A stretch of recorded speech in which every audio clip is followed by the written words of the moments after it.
Howdy, Aggie Land. Welcome to the SEC.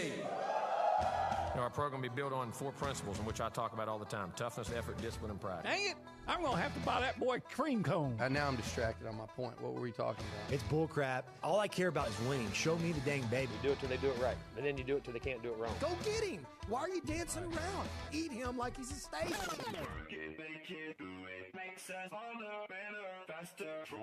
He fits what TexAgs radio is about. He fits into what the listeners are going to want. He's a pro on every level. That's how long I've been on ya.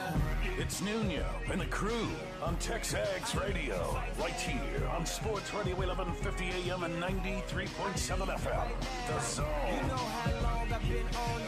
Since Prince was on Apollonia. Since OJ had isotoners. Don't act like I never told you. That was awkward. I didn't start the show the way I was supposed to. Having trouble with my headphones, and I'm still trying to do it. Welcome into TexAgs Radio as the whole world hears the awkward intro. David Nuño, Olin Buchanan here. OB, good morning to you, sir. Good morning. We call it the Go Hour, and it's because we're going to go. By the way, if you want to be a part of our conversation, you can do that on the BCSI hotline. That number, 979-693-1150, 979-693-1150, or you can text us on the A&B text line, that same number, 979-693-1150. So, OB, I'm going to ask the people to help us out here. I've got some ideas of what I want to hear from Ross Bjork, who's going to be on the show here in the studio at 8:35 for our State of the Union address, if you will, of the program, State of the Program address. So we're going to do that here in about 30 minutes or so. But what do you guys want to know? What do you want to know about the state of Aggie athletics? Obviously, a lot of great things to talk about with baseball, a lot of great things to talk about, track and field, women's golf, men's golf, I mean, all over the place. Tennis, where football's headed. So there's a lot to get into there. The Centennial campaign across the street that's going on, and the vision and the future of what it's going to look like. So there's a lot we can get into. You can text us and let us know what you want to hear from Mr. Bjork. What's going on with you, sir? I want to know if we should manage our expectations. That's a good question. No, it's really not. It's sarcasm, but you weren't here at the time. Well, I still wonder if we should manage our expectations, but I don't think we need to. It was a... was it a Gabe thing? No.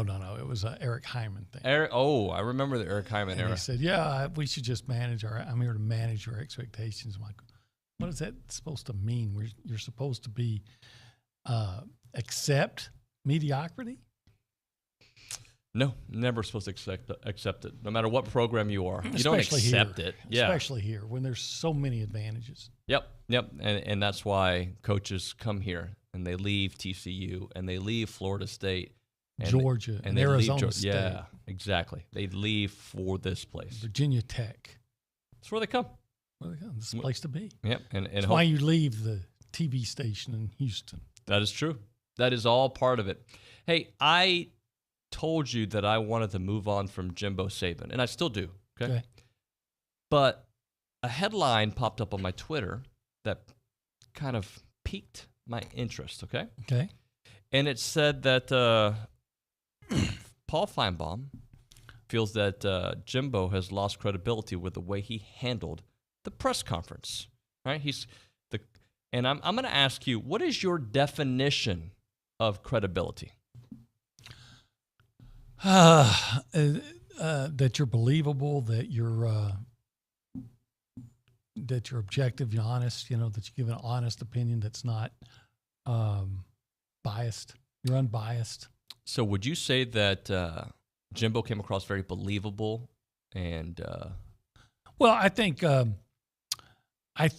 where he's probably going with that is that he didn't follow up, just like Saban didn't follow up. Right. Saban didn't answer my question.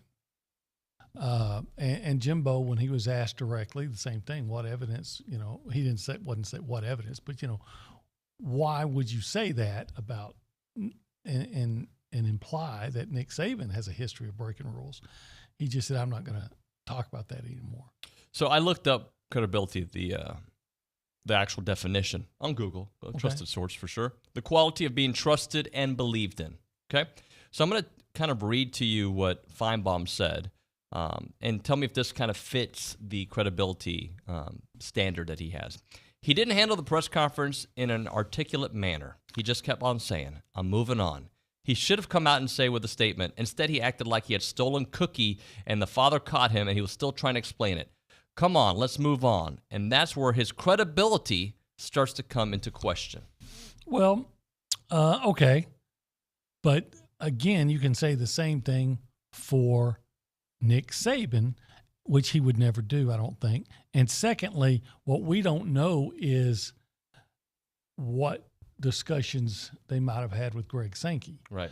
I will say that I would have liked to have heard more from Jimbo than let's just move on.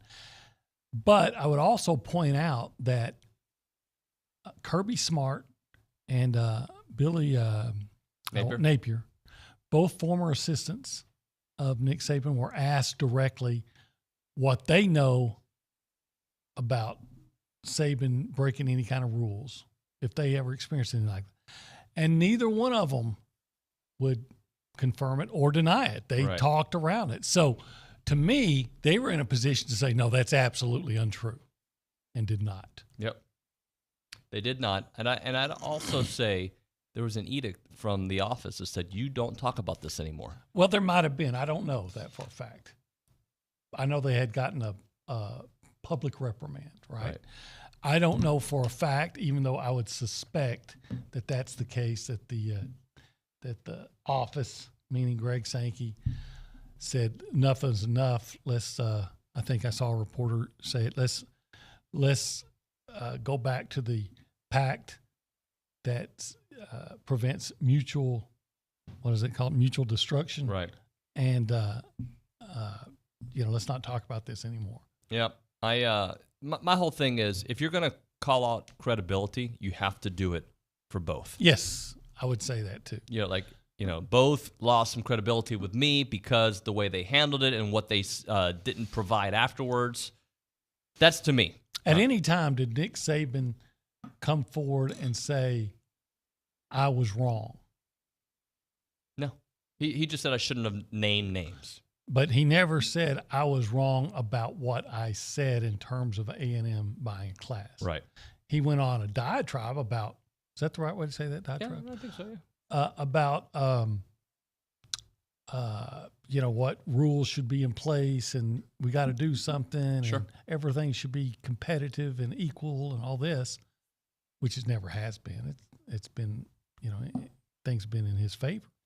But never once did he say, yeah, I was wrong. Yeah. I shouldn't, I have no evidence that A&M did anything wrong. So if you're going to say, yeah, Jimbo Fisher lost some credibility, okay.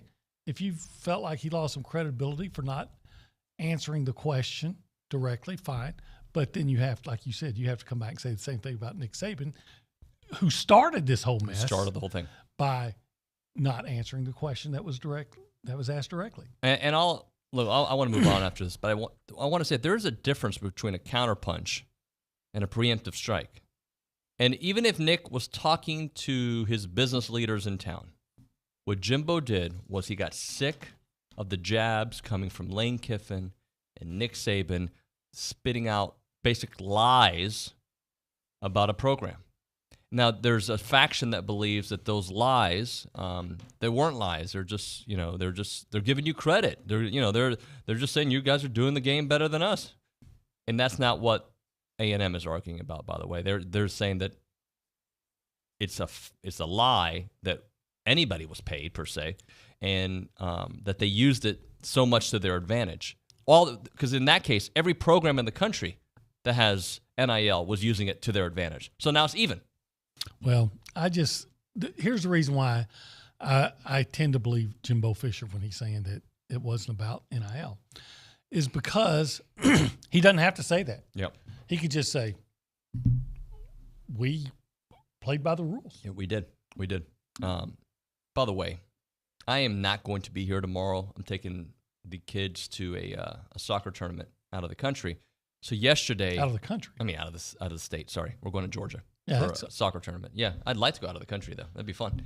So we're leaving you're tomorrow. going over there by the Soviet Union. No, not that far. Not that Georgia? No, I'm thinking more like Cancun would be a good soccer tournament experience. Okay. That's what I'm thinking. But regardless. Georgia, Azerbaijan, Armenia. No, I'm talking Atlanta. Oh, okay. Yeah, Atlanta. Not that Georgia. Yeah, I'm gonna skip that region for right now.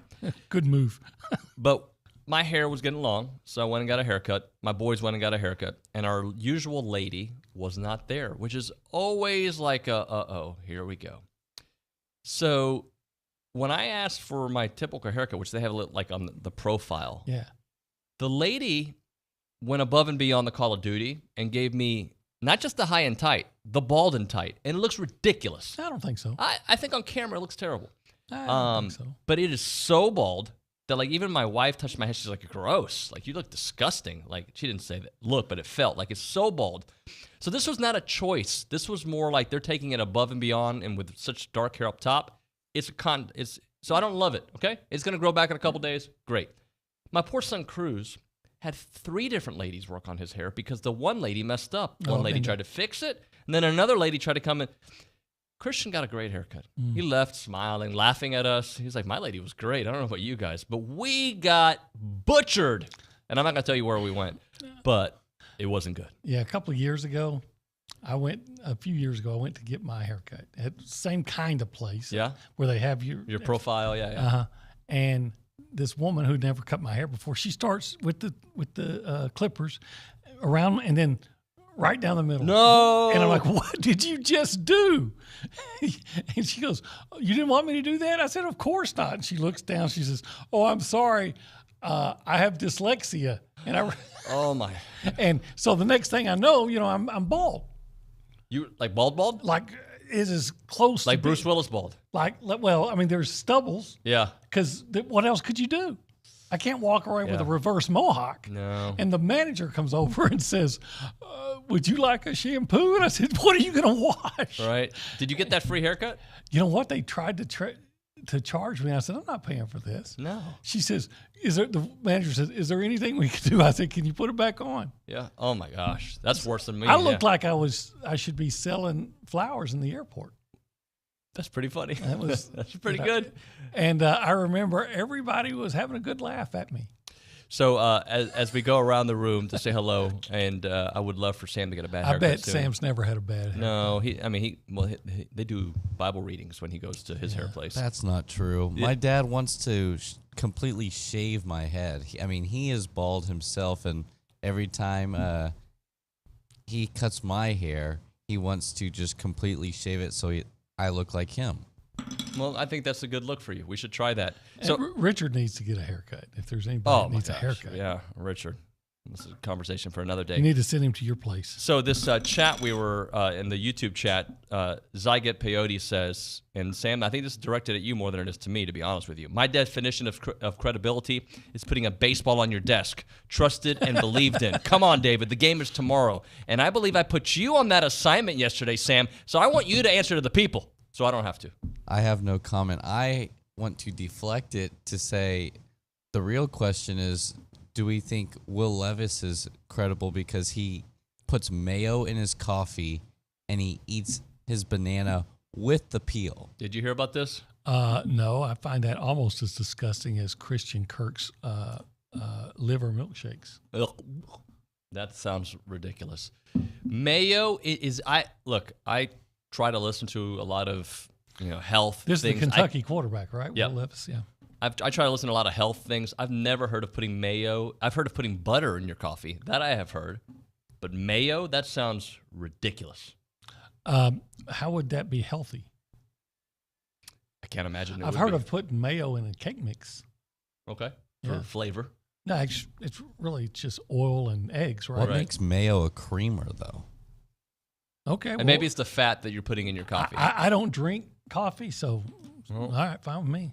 By the way, so now a lot of people are commenting on why don't we have a baseball team? Because we don't have one. If you want to bring us one, please do. At the current moment, we had one, but I think Billy threw it away or threw it through a window. Probably.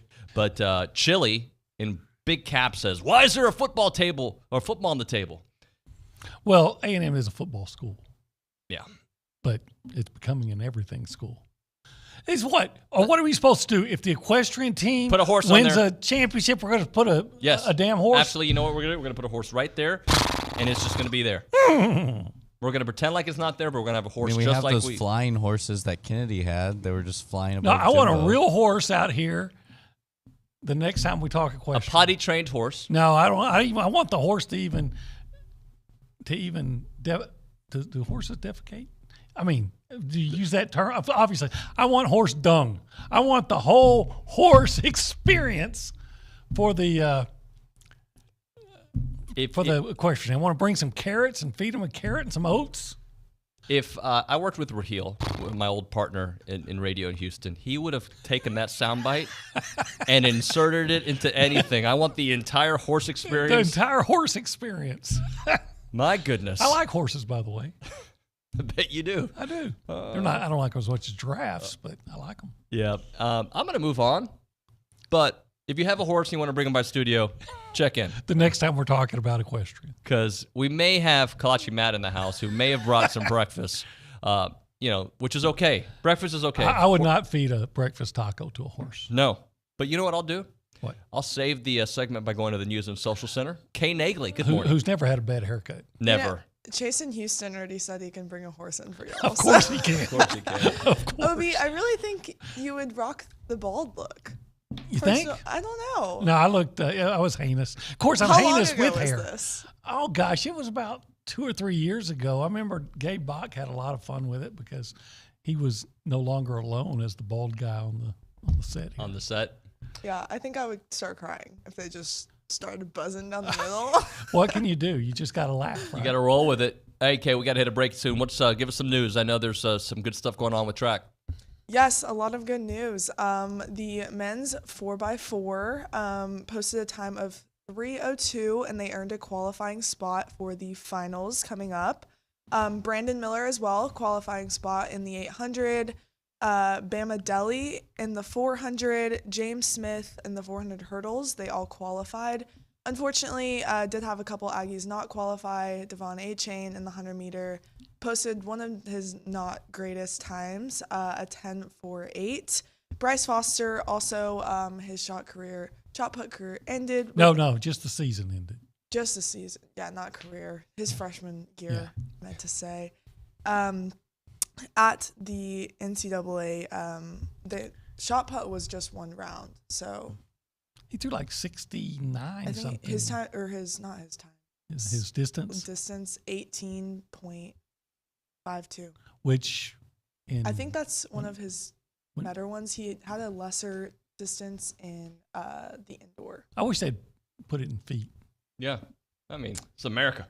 And it is then America. in Poke, 400-meter hurdles also did not qualify with a time of 51.58. And then the women's starts today. The 4x1 will be at 7:32, and that is televised on ESPN. All right. Very good stuff, Kay. Appreciate that. We got to hit a break here because we got Ross coming at 8:35. I want to make sure we stay on the clock, and we've got some stuff to get into in the next segment that we have to do, and it's going to be fun. So we'll do that when we come back here on TexAgs. But right now, I want a moment for the Association of Former Students. Had dinner last night with Porter Gardner. What a great guy. He's leading an incredible organization that what they do is give to Aggies. That's what they do. That's their whole purpose, is to continue promoting the Aggie network, and they've done it for a long time, over 140 years. Your financial gifts have empowered them to be here, to be there, to be everywhere. And you've got scholarships, student assistance programs, Aggie bands, Silver Taps, Rain Day, class reunions. That is what the association does, and including Aggie Park, which should be ready here very, very soon. And that's what they do. And they've now collected a bunch of stories on IamTheWhy.com because it tells you why they do what they do. You know what, but the why is in these stories. These unique perspectives tell you the stories of so many different Aggies. Their blueprint is all over it, and the Aggie Network has helped so many different people. Check out IamTheWhy.com. That is IamTheWhy.com. I'm Chelsea Reber with your community calendar on the Zone. The community is invited to the 12th annual Atticus Finch Day on Friday, June 10th from 11:30 a.m. to 1 p.m. at the Brazos County Administration Building. Seersucker attire is encouraged. A Brazos Valley Veterans Benefits Fair will be held on Saturday, June 11th from 9 a.m. to noon at the Bryan American Legion Hall. Veterans, surviving spouses, and family members are invited to learn more about federal and state benefits, local government, and community businesses. This Saturday, come out to the gardens at Texas A&M and celebrate the 4th birthday of the opening of the Leach Teaching Gardens. The free family-friendly event will be held from 9:30 a.m. to noon and will have something for people of all ages. For more information about becoming a master gardener, visit brazosmg.com. Enter now to win a Texas Summer Survival Kit from Field to Family, and in part thanks to Smokin' Aces Barbecue Team. Enter now at zone1150.com. You can enter once a day from Saturday to Thursday. That's your community calendar. I'm Chelsea Reber on the Zone. We're looking for the best, and we want you to decide. Voting is now open for the 22nd year of the Best of the Brazos Valley. Tell us who you like best in dining, shopping, wellness, services, and everything that makes this the best place to live. Vote online now at bestofthebrazos.com. Thanks in part to our sponsors, Uptown Cheapskate, Dr. Justin Gale at Genesis OBGYN, and Messina Hoff Winery and Resort. Voting ends July 5th. You get one vote, so make it count at bestofthebrazos.com. Our publications reach every corner of the Brazos Valley, and we want to partner with you in sharing your message with the community. You may recognize a few of our Bryan Broadcasting publications. Best of the Brazos Valley. Brazos Life, the annual manual. Welcome home, Brazos Valley. Brazos Family. Brazos Wellness. Brazos Valley Bride. Peace, Brazos Christian Life. With the combined power of 7 magazine titles, 11 radio stations, and digital solutions, Bryan Broadcasting Publications can help you be heard. Call 979-695-9595 to learn more. The flagship station for Aggie Athletics is The Zone. Whenever the Aggies are playing, you can hear them right here at 1150 and 93.7 FM. Thanks to our listeners and our Aggie broadcast sponsors, Schulte Roofing, Prosperity Bank, Hargrove Insurance, and Rudy's Barbecue. Here's a big gig-em to all these sponsors. Listen to Aggie Athletics on The Zone 1150 and 93.7 FM. Enter now at zone1150.com to win a Texas Summer Survival Kit presented by Field to Family and in part by the Smokin' Aces Barbecue Team. You can enter once a day, Saturday through Thursday. You have to enter each week to win. Give your dad, husband, significant other what they really want this Father's Day. Premium beef from Field to Family. Go online, shopfieldtofamily.com. Enter now at zone1150.com. Are you reeling in the years? Stowing away the time? Are you gathering up the deeds? All right, we're back. We call it TexAgs Radio. We're presented by David Gardner's Jewelers here in the Rollo Insurance Studio. OB's here. Want to text the show on the A&B text line. A lot of you texting about horses and being bald. Appreciate that. Any bald horses? That would be weird. Now it's time for That's Bullcrap, presented by Tom Line Plumbing. For service you can trust, consider Tom Line Plumbing, a great friend of Stephen McGee, longtime trusted plumber in and around the Brazos Valley. The website is tomlineplumbing.com. Obi, I'm going to go first. Okay, go first. I think it's bullcrap. I think it is ridiculous. We set this whole thing up. I think it's ridiculous that we don't have a baseball on the freaking table. I just want a freaking baseball. That was the awkward catch. There we go. Now we got a baseball on the set. Thanks for the wide lens. Bam. And I think it is ridiculous that we don't have a horse on the. Still no horse. God, that didn't turn out the way I thought it was going to look. We had the wrong camera on me. You couldn't see me catch the ball. I had an awkward catch. Well, it was a bad throw from Richard Zane. It was probably perfect, but I felt it was going to hit the laptop. I did feel that. So we got a baseball on the set. Richard Zane looked like his idol, Dodger idol, Steve Sachs, trying to throw to first. Remember, he couldn't even throw the ball. He could not. That's right, yeah. Didn't Chuck Knobloch go through that for a little while, too? I think he had the yips, yeah. Yeah, he did. There's been a few with the yips. So I guess if that's our biggest bull crap, we're having a pretty good week, right? Well, remember, I was wanting horse crap, but because I wanted the full horse experience. Now, I think the what's really bull crap is the Lincoln Riley, who continues to say, I did not leave Oklahoma because they're going to the SEC. Now, if you wanted to say, look, I left Oklahoma because I'm afraid of tornadoes, or I would actually be okay with that. yeah, you know, I get that. Or I want to go somewhere where they can teach me to smoke a brisket. Yeah. Then I can say, okay, all right. But to just say, well, I just thought USC was this great program. It was, but it isn't now. And Oklahoma's a better program than USC now. Right. So, I think his not wanting to be part of the SEC is a big part of the way reason he left, because he went to a program where he, in theory, is going to be his program's going to be one of the dominant programs in the Pac-12. Yep. Historically, it has been. I think he just went for the path of least resistance. To say otherwise, I think is bull crap. I agree with you. I do. I'm just not. I think he's going to have a lot of success at USC, though. I do believe that. But is it really success if it's in the Pac-12? Well, I mean, there's that's kind of like the whole tree falling in the forest type of thing. Right. Yeah. If nobody sees it, does it really happen? Yeah. Let's go back to Kay Nagley, because I see Ross Bjork walking into the offices, so we got to hit a break here. Any text messages you want to share with us, Kay, before we hit the break? We do have a lot of different text messages coming in. A lot of questions for Ross Bjork, but I'd like to point out my bull crap of the day. Okay. Oh, yeah. You got a bull crap. Okay. I have an own take of my own. So, don't know if y'all heard, but CJ Stroud has been offered an NIL deal by Sarkeesian Auto Dealer, a car dealership in Ohio. And initial reports suggested that Stroud would be driving a $150,000 Bentley Bentayga, but the quarterback changed his mind and opted for a $200,000 Mercedes G-Wagon instead. Well, look, if someone's going to give it to you, by all means. Hey, that guy's in trouble with Terrell Pryor back about 10 or 15 years ago. Different rules now. Yeah, different rules. So I guess we'll wait for the angst of the college football media, right? Yeah. Well, let's see. And also, does this mean he's going to transfer and pull a, what's his name? Ewers? Yeah, Quinn Ewers. No, this means he's staying because he's getting the car. And by the way, I don't have a problem with it. Yeah.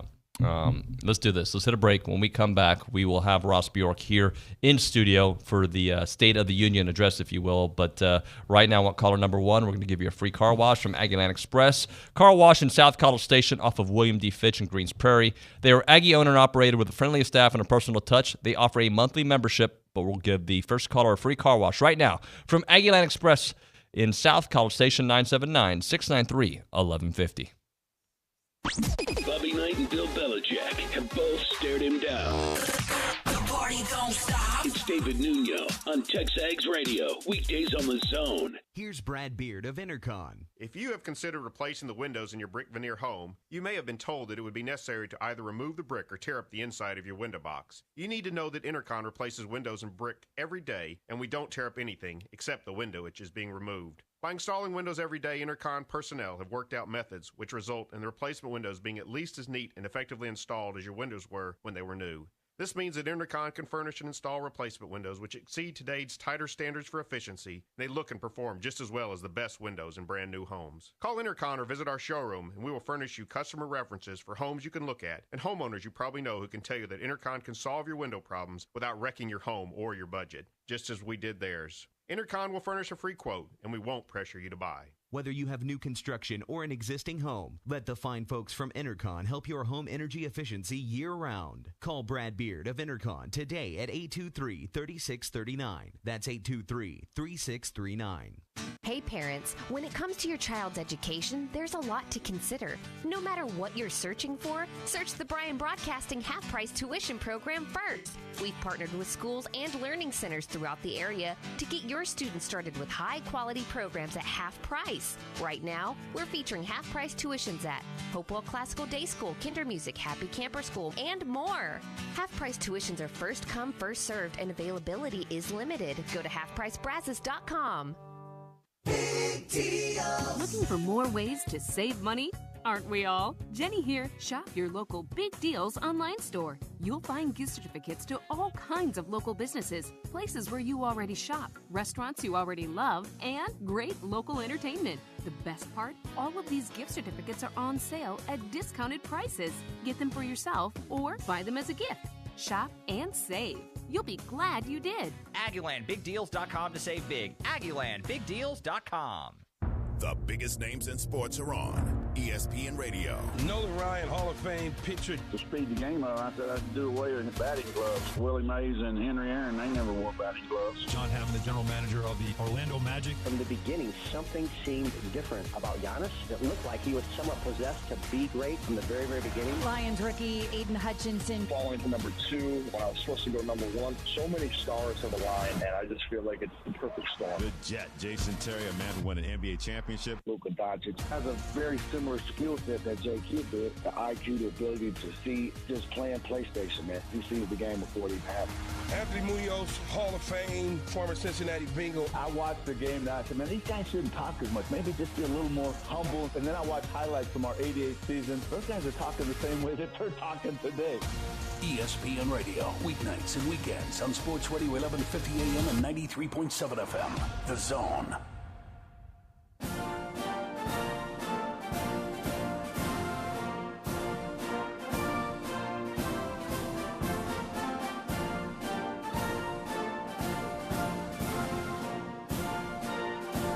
You can't hear it, Ross, but we've got the presidential song in the background because it's the State of the Union address. I don't know about that. Okay. Here on TexAgs Radio. Ross Bjork, the athletic director, hanging out with us. Good morning, sir. Good morning. So you did Thanks notice for having me on. You noticed the bad haircut. That was the first thing you said when you walked in. You noticed it. I said, "Yeah, you got a high and tight." Man, it was real high and tight. I mean, I'm trying to save as much hair as I can. Olin, you're not quite that, but we're all, we all get old. And my grandfather used to say, the difference between a good haircut and a bad haircut is about 3 days. So give it about 3 days. Yeah. And no one will even notice. This is So true. You'll be good. Well, when I was getting it, my sons were watching me like through the other mirror, and one of them was getting it. They were laughing. And I knew, this is bad. And when my wife says, "Ugh," that's an issue. But hey, let's talk about the state of Aggie athletics, man. How are we feeling about everything going on right now? Well, I think it's been a really good spring. I mean, if you look at where women's golf came from, really kind of out of nowhere, but they were surging in the fall. Had a couple good tournaments early in 2022, and then to finish in the Final Four. The women's tennis, SEC champions, undefeated in SEC play, tournament champions, regular season champions, going to the Elite Eight, and really kind of lost that Oklahoma match kind of in a weird way, just with an injury. And so just what they did all season. Track and field's always going to be track and field. I know we had some folks advance last night on the men's side. The women are tonight. Softball, hey, we still made the NCAA tournament. It wasn't the year that we wanted. We want to be, and obviously, went through a transition. We can talk about that, but still made the tournament. And then baseball, just an unbelievable turnaround. So I think just the spring, I think it provides a lot of momentum to be playing baseball the middle of June, to have that conversation going, and then before we know it, it'll be football season. Right. So I think it just creates a lot of momentum. And then we've launched our capital campaign. We've got great academic success. So overall, it's been a really, really fun spring. And I think it just creates momentum for what we're trying to build. Well, it's been a very busy spring for you, especially when it comes to hiring coaches. And I know that in some sports and some athletic directors, they hire a research firm and things like that. I wonder what your process of going through when you're going to hire a new coach, because obviously the Schlossnagle thing is working out great. I'm having trouble Johnny with Taylor? I'm having trouble with the women's golf coach. Coach Chadwell. Coach Garrett Chadwell. And then there's so much excitement about Joni Taylor and now Miss Ford. Yeah, and we forgot men's golf. Men's golf had a really good run to the championship, and Coach Corton, he kind of gets lost in the shuffle because we elevated him. He was an internal hire. He wasn't somebody from the outside, if you will. So I guess we've had 5 hires of head coaches since I've been here. Yeah. Men's and women's golf, baseball, women's basketball, and now softball. And so my process is, look, I always want to be kind of a student of the game, if you will.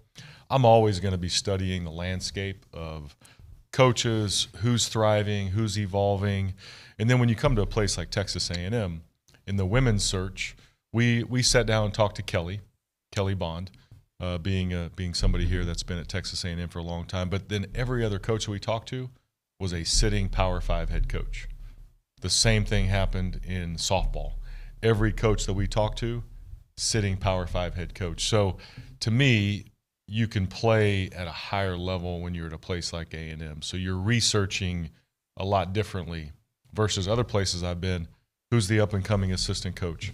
Who's the up-and-coming group of 5 coach, perhaps? So to me, it's just a different kind of level of research because you're at A&M. People want to be here. They see the attractiveness. They see the recruiting base. So I always study the landscape because I want to be prepared in case something might happen. And then we actually do use a search firm. Okay. And we've acknowledged them in all of our searches. Turnkey ZRRG search is who we use. And so what they do is they come ready-made as well because they're that's their job. Every day they wake up and think about search, whether it's softball or golf or women's basketball. So deploying them in these processes gives you a lot of research and a lot of intel. And then ultimately it's our call, but they can help you do the background. So that's how we do it. And I think it's a good process and allows us to make the right choice. How do you find out that the coach would be interested in leaving? Yeah, so that's the tricky part, right? Is who makes that contact. So that's where a search firm can be that buffer. Like I can't go call every coach that's on our list and say, hey, this is the athletic director of Texas A&M. What do you think? It really doesn't work that way. Okay. We need to know before there's any sort of engagement if they're even interested in a conversation. Answer could be no. Hey, let's call so-and-so, see if they're interested. Answer may be no. Okay, fine. We'll move on to the next person. So that's where the search firm, the consultant, can really help you make that contact where I can't call, Justin Moore can't make those calls, Kristen Brown on our staff. You can't just fire off a bunch of calls or emails because people need to keep things confidential. So that's where the search firm can come into play. So why Coach Ford? What made Coach Ford the right candidate for Texas A&M? Man, when people meet her, I think we're doing a media availability today at 11 o'clock. When we sat down with her on Zoom was the first. That's the good thing about Zoom. I guess COVID did provide some good things where we can do these virtual interviews. Like you could see her energy coming right through the screen. And so in about 5 minutes of that conversation, you're like, okay, the personality fits, the energy level, the passion, the knowledge of the game, the connection to the student athletes. It was like oozing out of that screen, and we said, we can't wait to meet her in person. And then we met her in person through the weekend, and the same thing, just the passion, the energy, and then the high-level results. I mean, she has a great resume building really a program kind of from scratch at Arizona State. Fresno State inherited something from a legendary coach and continued a lot of momentum. And then I think the pitching, having the pitching background. Look, we can hit the ball here at Texas A&M. We have a great lineup coming back, and I think that's a strength of our program. But the pitching side is where we needed. So somebody that could really dial in at a high level on the pitching side was something that was attractive to us. And then I think just, again, the grit, the determination. She grew up in Fremont, California. Her dad was a truck driver. Her mom was a stay-at-home mom. Like, she came from hard work. And when you talk to her, when you see that, it was like, wow, she's a perfect fit for A&M. So it all just came together kind of in a short amount of time as we were doing our research and had that first conversation because she was still playing. She was still playing in a super regional, so we really couldn't get to her early. And then once we had a chance to talk to her, it was just like, okay. It's kind of like Joni Taylor. Right. Boy, if we can get her, let's make this happen. So it was a fun process. So you've got your women's basketball coach, you got your softball coach. Do you feel good about everywhere that you are right now with your coaches? Well, you never take anything for granted, Olin, right? Because things can happen. You just don't know what might happen out there in college athletics. But I think as far as alignment of leadership at the university level, coaching level, athletic administration, 12th Man Foundation, to me, and people tell me this as well, that we have the best alignment that we've had. And I think that just starts at the top of our university with President Banks and Chancellor Sharp and the regents. And then that layers down to the coaches where, again, back to attractiveness, they see the stability other coaches do. And so I feel really good about where we are between Buzz, between our new coaches that we've hired, obviously what Jimbo's doing, Coach Bird. We want to see a turnaround in volleyball this year, and I think we can do that. Coach Henry, he's a legend, right? I mean, our swimming and diving programs have a lot of stability, so we feel really good about where we are now. We also know that we need to perform. If you look at the Directors' Cup over the last couple of years, we haven't been doing as well as we could be or historically have been. So I want to see more consistent performance really at the highest level. And so that's kind of that next step is I feel really good about the stability, but how do we keep pushing? How do we keep growing to make sure that we're meeting the expectations of Aggies? And that's to compete at the highest level and win championships. So feel really good, but more work to be done. There always is. Speaking of competing at the highest level, you got Schloss here doing exactly what everybody envisioned when he was hired in June. Probably faster than I think most of us thought.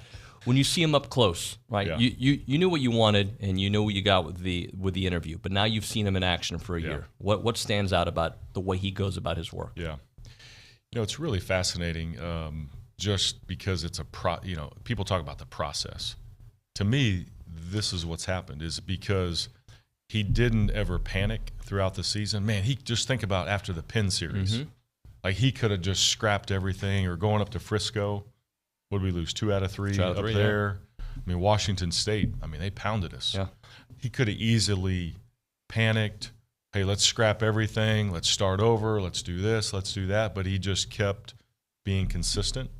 And I think that's a sign of great coaching, a sign of great leadership. And then he really challenged the guys to say, guys, look, you're more talented than this. Like, let's show it. And so the Pringle analogy that everybody's now talking about, and they're sending boxes of Pringles, and we're having fun with that. He used that analogy to really kind of challenge the competitiveness. And so to see it happen in year one, no one thought that. I just told him at the beginning of the season, just show progress. Right. Just show that we can compete. Show that you're changing the culture. The recruiting last summer was off to a great start. So we were seeing momentum. You got some transfers in. You didn't really know how that would all gel. And to see it happen in year one, I called him after the Penn series and I said, Coach, it's going to be okay. Yeah. We don't have to panic. Like, this is a long-term build. This is a process. So to have it flip like that and to be able to host and win the West, unbelievable turnaround in year one. Well, this is more of a comment than a question, okay? But I believe the truest sports cliche is a team takes on the personality of a coach. And you're just we're talking about a team that very often has gotten off to slow starts and finishes strong. Yeah. And you're talking about a coach whose team got off to a slow start and is finishing strong. Right. Yeah, those analogies, it really, truly is amazing. I think if you said, okay, what would be the expectation for this year? Hey, let's just make the NCAA tournament. Yeah. And that means you're probably going on the road. You're a 2 seed, you're a 3 seed, something like that, and you're just trying to, again, kind of build momentum. But to have it surge like this, the biggest problem that we have right now is we don't have enough tickets. We don't have enough seats at Bluebell Park. I'm getting hit up, and I'm like, I can't even get people in the gate. But that day's coming. So exactly. So I think, again, not that you want to necessarily do it this way where you're turning people away, but it actually builds a lot of demand for the future, which says, okay, perhaps that project, whatever that looks like, and we're still mapping that out, can happen sooner rather than later because of the momentum that's been created. So a lot of exciting times for sure. Let's do this. Let's hit a break here, come back with one short one, and I got some football stuff to get into with you, all right? Sounds good. Ross Bjork here in studio. It's TexAgs Radio. I'm Chelsea Reber with your community calendar on the Zone. The Bush Library invites you to this summer's Bush Birthday Celebration on Friday, June 10th from 11 a.m. to 3 p.m. Festivities will take place in the Rotunda. Come out to Cheers to Craft Beer in downtown Bryan on Saturday, June 11th from 3 to 6 p.m. Proceeds from this tasting event benefit Voices for Children CASA. Our Savior's Lutheran Church is hosting a fine arts camp for incoming preschool through 5th graders. Mornings, June 13th through the 17th. Register your child at oursaviorsbcs.org. Stage Center Theater in downtown Bryan invites you to see Steel Magnolias, Robert Harling's play about 6 sassy women navigating life through the good times and bad. Performances run June 9th through the 25th. Purchase tickets at stagecenter.net. It's the Bellucci Hour Original. Don't miss Billy Lucci of All Things TexAgs as he joins Louie on the Smoothie King Hotline every Thursday from 1 to 2. That's your community calendar. I'm Chelsea Reber on The Zone.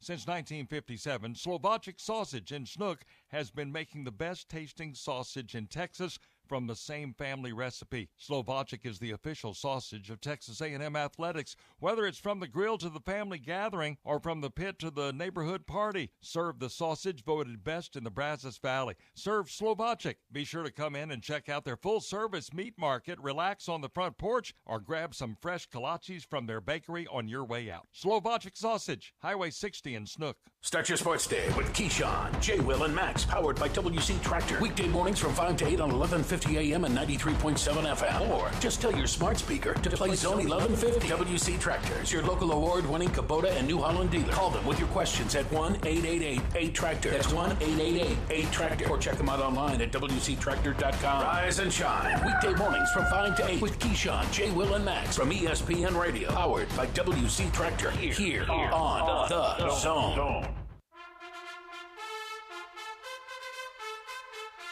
The flagship station for Aggie Athletics is The Zone. Whenever the Aggies are playing, you can hear them right here at 1150 and 93.7 FM. Thanks to our listeners and our Aggie broadcast sponsors. Lance Lester at the Lester Group, Zwerneman Flooring, The Sleep Station, and Twin Peaks. Here's a big gig-em to all these sponsors. Listen to Aggie Athletics on The Zone 1150 and 93.7 FM. Hey, I wanted to say something about this whole Nick Saban, Jim Boeheim thing. Look, I'm over it as a fan. The only thing that bothers me about it sometimes is somehow Ben fans like Legend. He says he gets all this proof that we did all these things wrong. What is this proof? Sliced bread? Give me a break. I'm like Jimbo. I don't care about this so much anymore. I'm looking towards the future and this upcoming season. The Paul Feinbaum Show, powered by Polaris Fun Center. 2 to 4 weekdays on The Zone.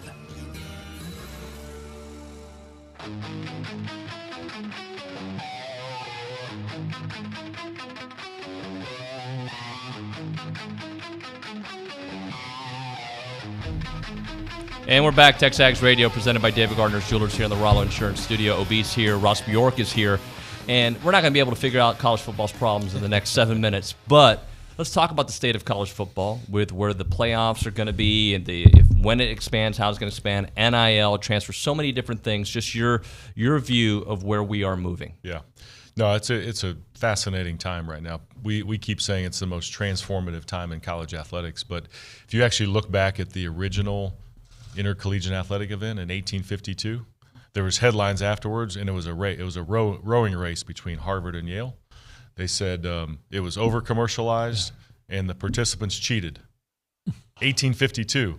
So here we are 170 years later, and we haven't really figured it out. So there's definitely more questions than answers.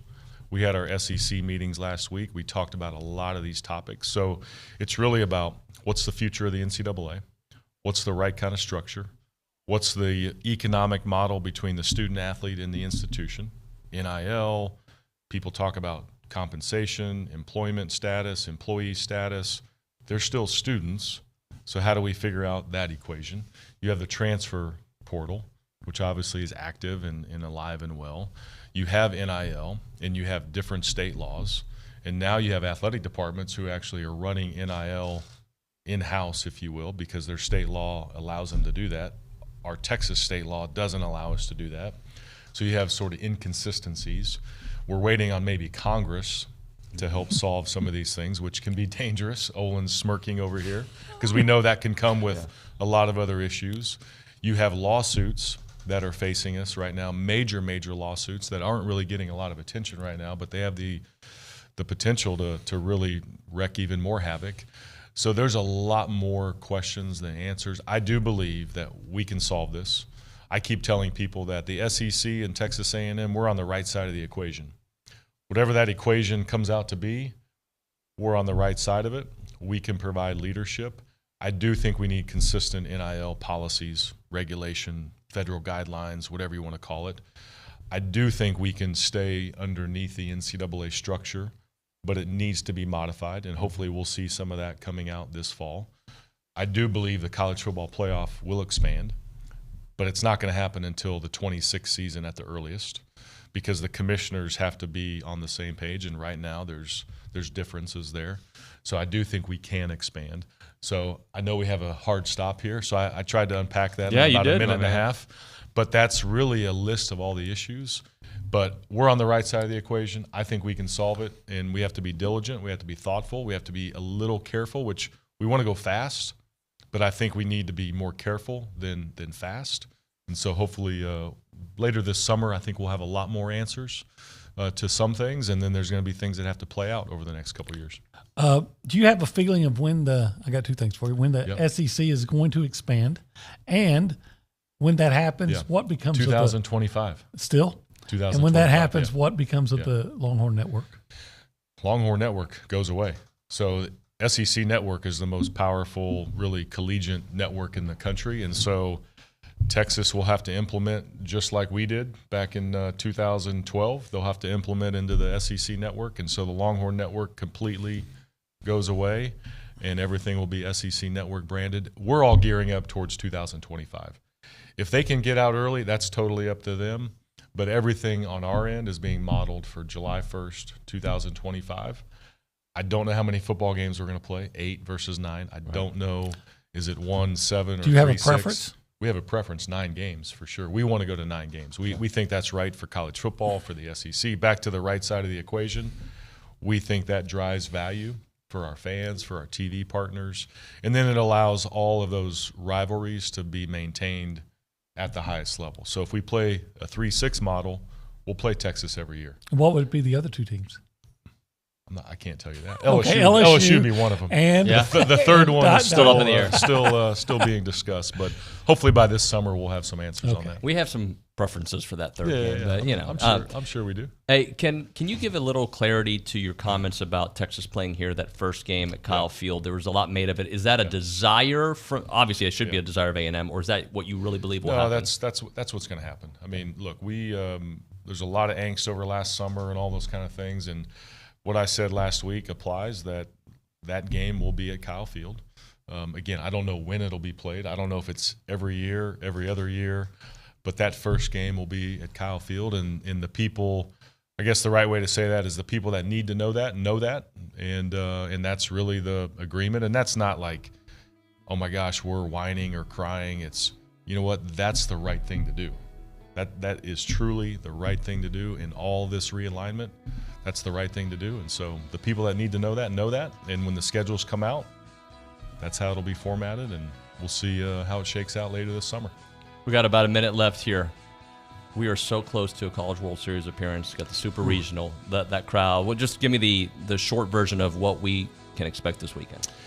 I think it's really similar to those games on Friday, Saturday, Sunday. Electric crowd, the crowd helping our team surge, late in the game. Hopefully we can get out to a good start and kind of ease our way into it, but that doesn't happen, right? It's baseball, it's college sports. There's going to be a lot of nervous folks, including myself. I wish I could just close my eyes and not watch it, but I think it's going to be electric. We need the 12th man to show up. We need a lot of yelling, a lot of ball fives. Let's get on the pitcher the right way, of course, and then just support our team. When they come to bat, let's support our team, and when we're on the mound, let's support our team. So it's going to be a lot of fun. Thank you so much for coming in. Hey, thank you guys for having me. Appreciate you. Coach Schloss coming up next at 9:05 is TexAgs Radio.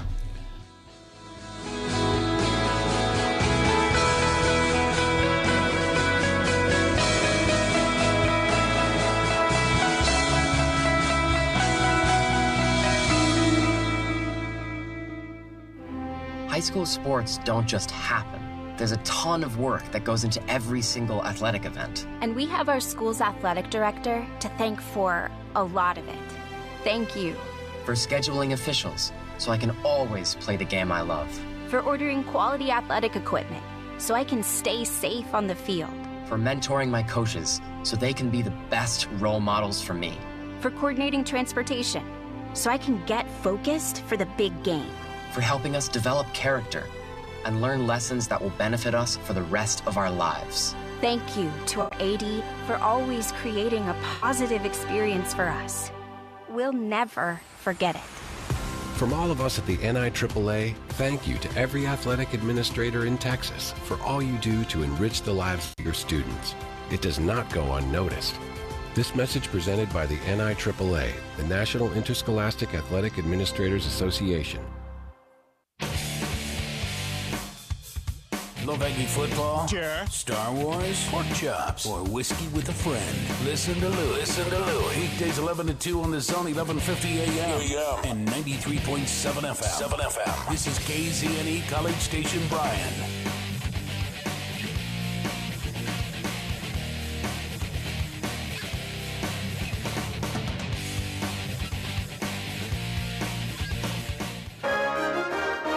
From WTAW, I'm Chelsea Reber with a news update on the Zone.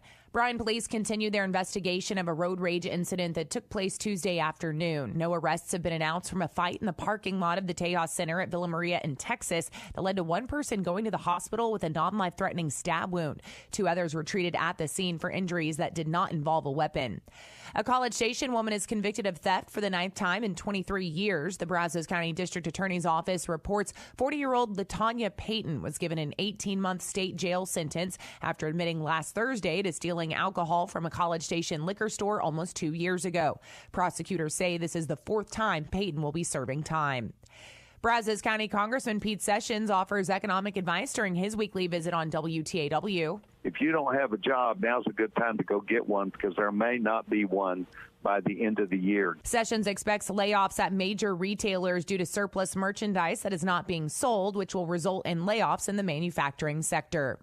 The City of Bryan's tourism office is asking the City Council for an additional $750,000 in next year's budget. Destination Bryan Director John Friebel said during the Council's last workshop meeting that he wants to add $213,000 for advertising, of which $50,000 would be spent on a local marketing campaign. There are 225,000 people within Bryan College Station and Texas A&M to come to our events, come to our restaurants, our retail, and take advantage of everything Bryan has to offer. Friebel says hotel revenue in Bryan is setting records as the average nightly rate has rebounded since the start of the pandemic from $75 to $102 per night. 2 Texas A&M interim appointees are given jobs on a permanent basis. Vice President for Research Jack Baldoff began on an interim basis last June. Vice President and Associate Provost for Diversity Annie McGowan began on an interim basis last December. I'm Chelsea Reber on the Zone. If you have a debit card, you're used to spending money. But what if your card actually ended up earning you money? That's not exactly normal, but that's what you can get at A&B. It's called Kasasa Cashback Checking. Don't mind the weird name. What you need to know is that it's a free account with cash rewards. Use your debit card for everyday purchases, and we'll pay you cash back every month. If that doesn't sound like normal banking, well, guess what? We're not a normal bank. So contact A&B today and ask for Kasasa or visit ANB.com. Equal housing lender, member FDIC. Hey parents, when it comes to your child's education, there's a lot to consider. No matter what you're searching for, search the Bryan Broadcasting half-price tuition program first. We've partnered with schools and learning centers throughout the area to get your students started with high-quality programs at half price. Right now, we're featuring half-price tuitions at Hopewell Classical Day School, Kinder Music, Happy Camper School, and more. Half-price tuitions are first come, first served, and availability is limited. Go to halfpricebrazos.com. Good morning, sports fans. I'm Zach Taylor with your Aggie Sports Minute on the Zone. The Sports Minute is brought to you by Hill Clementa Roofing and Supply. Call 936-825-0500 or click HillcoSupply.com. Number 18, Texas A&M men's track and field advanced 4 entries on day 1 of the NCAA championships. The men's 4x400 won its section, while sprinter Emmanuel Benedelli, hurdler James Smith, and mid-distance runner Brandon Miller all punched their tickets to the finals. Miller, who is this year's indoor 800-meter champion, says he's faced some adversity this outdoor season, but admits that it's only made him stronger. I feel like I'm getting fast at the right time. This season, this outdoor season, it has been a process, and I feel like God's been teaching me a couple things. And I've learned some lessons, and I've been through some things that I haven't been through before. But again, I'm just excited for the opportunity to go out there and run and compete with the best people in the nation. Brandon and the guys will be back in action tomorrow. Meanwhile, the third-ranked Aggie women take center stage tonight. Things get underway at 7:30 in Eugene, Oregon. A&M Volleyball has released its schedule for the upcoming year. The Maroon and White will open things up with an exhibition match against Baylor on Saturday, August 20th at Reed, before kicking off the regular season with a 3-day tournament. Outfield at Reed Arena will feature Hawaii, San Diego, and Pitt. And that's been your Aggie Sports Minute, brought to you by Hilco Metal Roofing and Supply. On The Zone, I'm Zach Taylor. Looking for podcasts of TexAgs Radio, The Louis Bellina Show, or Chip Howard? Look inside the Pod Center at zone1150.com. Don't miss a single rant, guest, or moment. You can download or subscribe to any and all of your favorite shows inside the Pod Center at zone1150.com. There's also a special selection where you can find select interviews from David, Louis, and Chip. Look up Zone interviews inside the Pod Center at zone1150.com. Download or subscribe, but don't miss out. Check out the Pod Center at zone1150.com.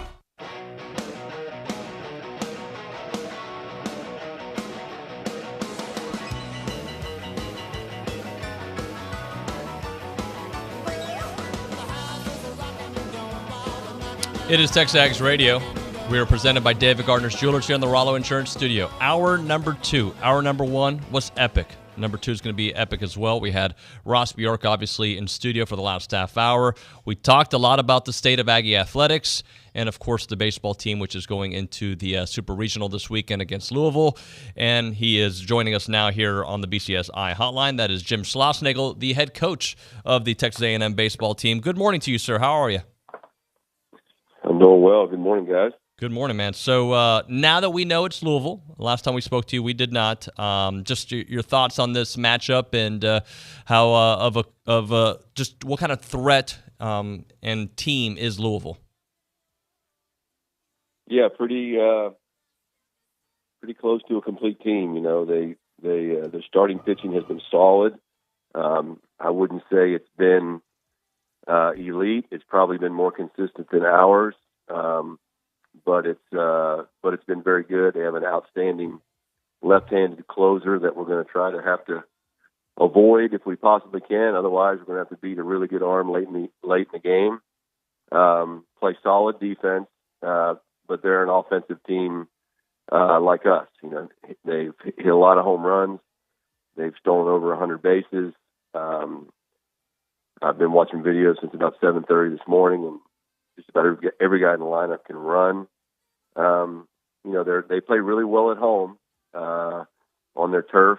Their record isn't as good away from home, but that doesn't mean they're not a team. So just, you know, anytime you get to this time of year, obviously you're going to be playing an elite team. There aren't too many teams left that are just, you know, one of those Fresno State clubs that, like 2004, where they just got hot, didn't have a great season, got hot. This is a team that won their division, I believe, of the ACC. So they have a great pedigree in Omaha. They have a Hall of Fame coach in Dan McDonald, so it's going to be a slugfest, I'm sure. Yeah, slugfest, and this team is so equipped to do that. Let's talk a little bit about the pitching matchups. Any thoughts on who's going to go Friday and Saturday?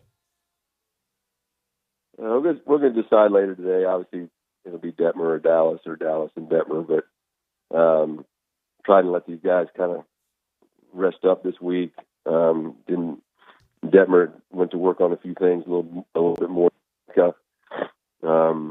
So we'll make a decision later today, and then hopefully we've been able to play well for 2 days. But if we get to the third game, we'll just see where we are at that time. Yes, sir. Talking to Jim Schlossnagle here on TexAgs Radio, presented by David Gardner's Jewelers. You made a comment the other day that I think all fans loved and really feel like you guys are obviously trending in the right direction playing baseball at this point. You said if we ever get the right mix of pitching and fielding in baseball, we could win a national title. Now, at times you've seen both of those, obviously, all throughout the year, but now the stakes are higher. Just some thoughts on expanding those comments and how close you guys are to that. Well, I mean, I think the comment when I made that, obviously, you are who you are this time of year. I mean, what you're hoping for is a great performance, right? So you see that across college baseball, where a guy just comes out of nowhere, like the closer for Texas State the other night. Just what a competitor to go out there and throw 7 innings against Stanford and give up 1 run. We're going to need our best pitchers to pitch their very best at the very biggest moments. And Moo and Palish and Will Johnson and Brad Rudis have, for the most part, consistently done that. And Detmer, I mean, he's a 2-time SEC Pitcher of the Week. He's certainly capable. Micah has shown that as well. So, you know, that's how you advance in these things. My comment about pitching and defense is that, I mean, this long term, that's what Texas A&M should be about. I mean, you're in Texas, man. I mean, we should have outstanding pitchers hanging on trees in our bullpen, and I think we have some. But in the future, I think that, you know, we're going to get Coach Childress had some unbelievable arms on those 2015 and 2016 teams, and then, you know, the offense is going to come and go. I know it's sexy, it's fun to watch, but the, you know, elite pitching. I mean, if you were to take away Tennessee's powerful offense and just leave them with their pitching staff and defense, they would still be in the exact same spot they are. That's what I'm convinced of, and that's where we have to get. Jim, I use Micah Dallas as like this barometer, and what I mean by that is you told us you saw signs of the old Micah showing up, and he's done that his last couple of starts. Are you seeing something similar in Nathan Detmer to get back to what we've seen for a huge chunk of this season? Yeah, you see it in flashes. You just don't see it, you know, nearly as consistently. Now, part of that has to be us fielding the baseball behind him, because he really isn't a strikeout pitcher. He's got a great sinker, and he's throwing harder now than he ever has. That's when he had that stretch against Alabama, Vanderbilt, and Georgia. I mean, he's still throwing 95 miles an hour at the tail end of his appearance, and with a great sinker. So you have to catch the ball behind him, and then our pitchers, including him, they have to field their own position.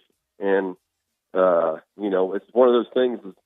It's like, do you work on it so much that you get better at it, or do you work on it so much that it becomes, you know, in baseball, it can become a thing, if you know what I'm saying, right? Mm-hmm. And so we've tried to mix things up, practice it a different way this week. We'll do that again today to see if that helps us out. But, yes, I've certainly seen signs of it. I think the other thing that's, I don't say it's a concern, it's just, it is what it is, you know, Nathan Detmer's never pitched this deep into a college season. He's never had this many starts, and because he was a freshman last year, and the team finished, you know, before the conference tournament. So, but he's a big, strong guy. He's put on a lot of weight. Our strength coach done a great job with him. So, I'm just going to try to go to sleep tonight, banking on him whenever he pitches, having his best performance of the year. Jim, what is it about this team that is able to get late runs? I'm sitting there on Sunday night, and several fans are walking by me like, it's seventh inning. We got another 6-8 runs coming in us. You know, and at that point, you know, it was a pitcher's duel. But yet here you are scoring 7 runs in the 9th inning. Just what is it about this team that eventually that dam breaks, if you will? Well, I mean, they're good hitters. I mean, and so people get caught up, and so do I sometimes. You get caught up in the first inning versus the 9th inning. You know, they all have the same value. You still got to get 3 outs against our team. So, and, you know, in the situation the other night, you know, we had played one more game than TCU. So Luke Savage and River Ridings, I mean, Garrett Wright, the kid from College Station that was pitching, he had just thrown 60 pitches the day before, and that's the most he'd ever thrown in his career. And he came back out to try and get out, you know, Dylan Rock. And when you're on fumes and you're facing Dylan Rock in front of the 12th man, I mean, that's just probably not going to go well for you. And I think that's what happened. So I think it starts with good players. I think there's going to be years down the road where people are going to be calling into your show and say, hey, why don't we have a Dylan Rock type player? Why don't we have a Jack Moss type player? And it's because those guys don't hang on trees, and we're trying to find them every day. But I think we struck gold with those guys in the transfer portal. And then you have Austin Boast, who's just what an Aggie. I mean, just, you know, family, his brother, the whole thing, and so competitive. And so I think our guys they literally play every single pitch the exact same, whether it's the first or the 9th, and I'm not sure how many teams are good enough or able to do that. Does success I assume it does, but like this team comes across very close, right? And there's a lot of new players. I mean, you're the new coach. There's a lot of new players. You've been here obviously a year now, but are you surprised how tight of a group this is, and it feels like they've been playing together for such a long time? I'm not surprised at this point. I think if you'd have told me this time last year, which I think this is the day I was hired, or maybe the day of the press conference or something like that this time last year. If you'd have told me we'd be here, I'd say, "Hey man, something's wrong with you." But no, I saw it at the end of the fall. I mean, I saw how when we had a chance to go through the entire fall, and you saw that everybody was kind of giving up something for the team and the program, and it was the returning players were so desperate to win. And then everybody that was new, including all the new coaches, were just like, "Hey, man, we all came here to do something awesome. We all left great places. I mean, Troy Claunch could have gone a lot of different places. He could have gone back to Oregon State. I could have gone back to TCU. But we all came here for one kind of united reason, and that is to do something really neat at a incredible university. So, it's kind of like a band of orphans traveling around, and all of a sudden they just banded together and became a family. And I saw it at the end of the fall. That's why we gave number 12 to Troy Claunch, because he was representative of what everybody had done. So, and that kind of thing, if you can stay healthy, that kind of synergy and chemistry in an organization, within a team, can take you a long way. And obviously it has. Talking to Ross Bjork here on not Ross Bjork, excuse me. He just walked by the window. Jim Schlossnagle here on TexAgs Radio. Hey, Jim, I wanted to go a little bit more into Troy for a moment, because I think you kind of hit it there about, he is everything you wanted from that number 12 this season. His ability to do all, bunt when you need a bunt, get a big hit, lead the pitchers, wear that number 12 with so much pride. I mean, and again, a guy who's only been on campus for a year. Yeah, I mean, he earned it. It would have been very easy for two things to happen. One, for the returning players, especially guys that play his position, to kind of shun him and say, who's this guy coming in to our club, our school? And it would have been real easy for Troy to say, "Hey, you guys don't know what you're talking about. Just do what I do," right? And none of that happened. Troy just he invested himself in his teammates.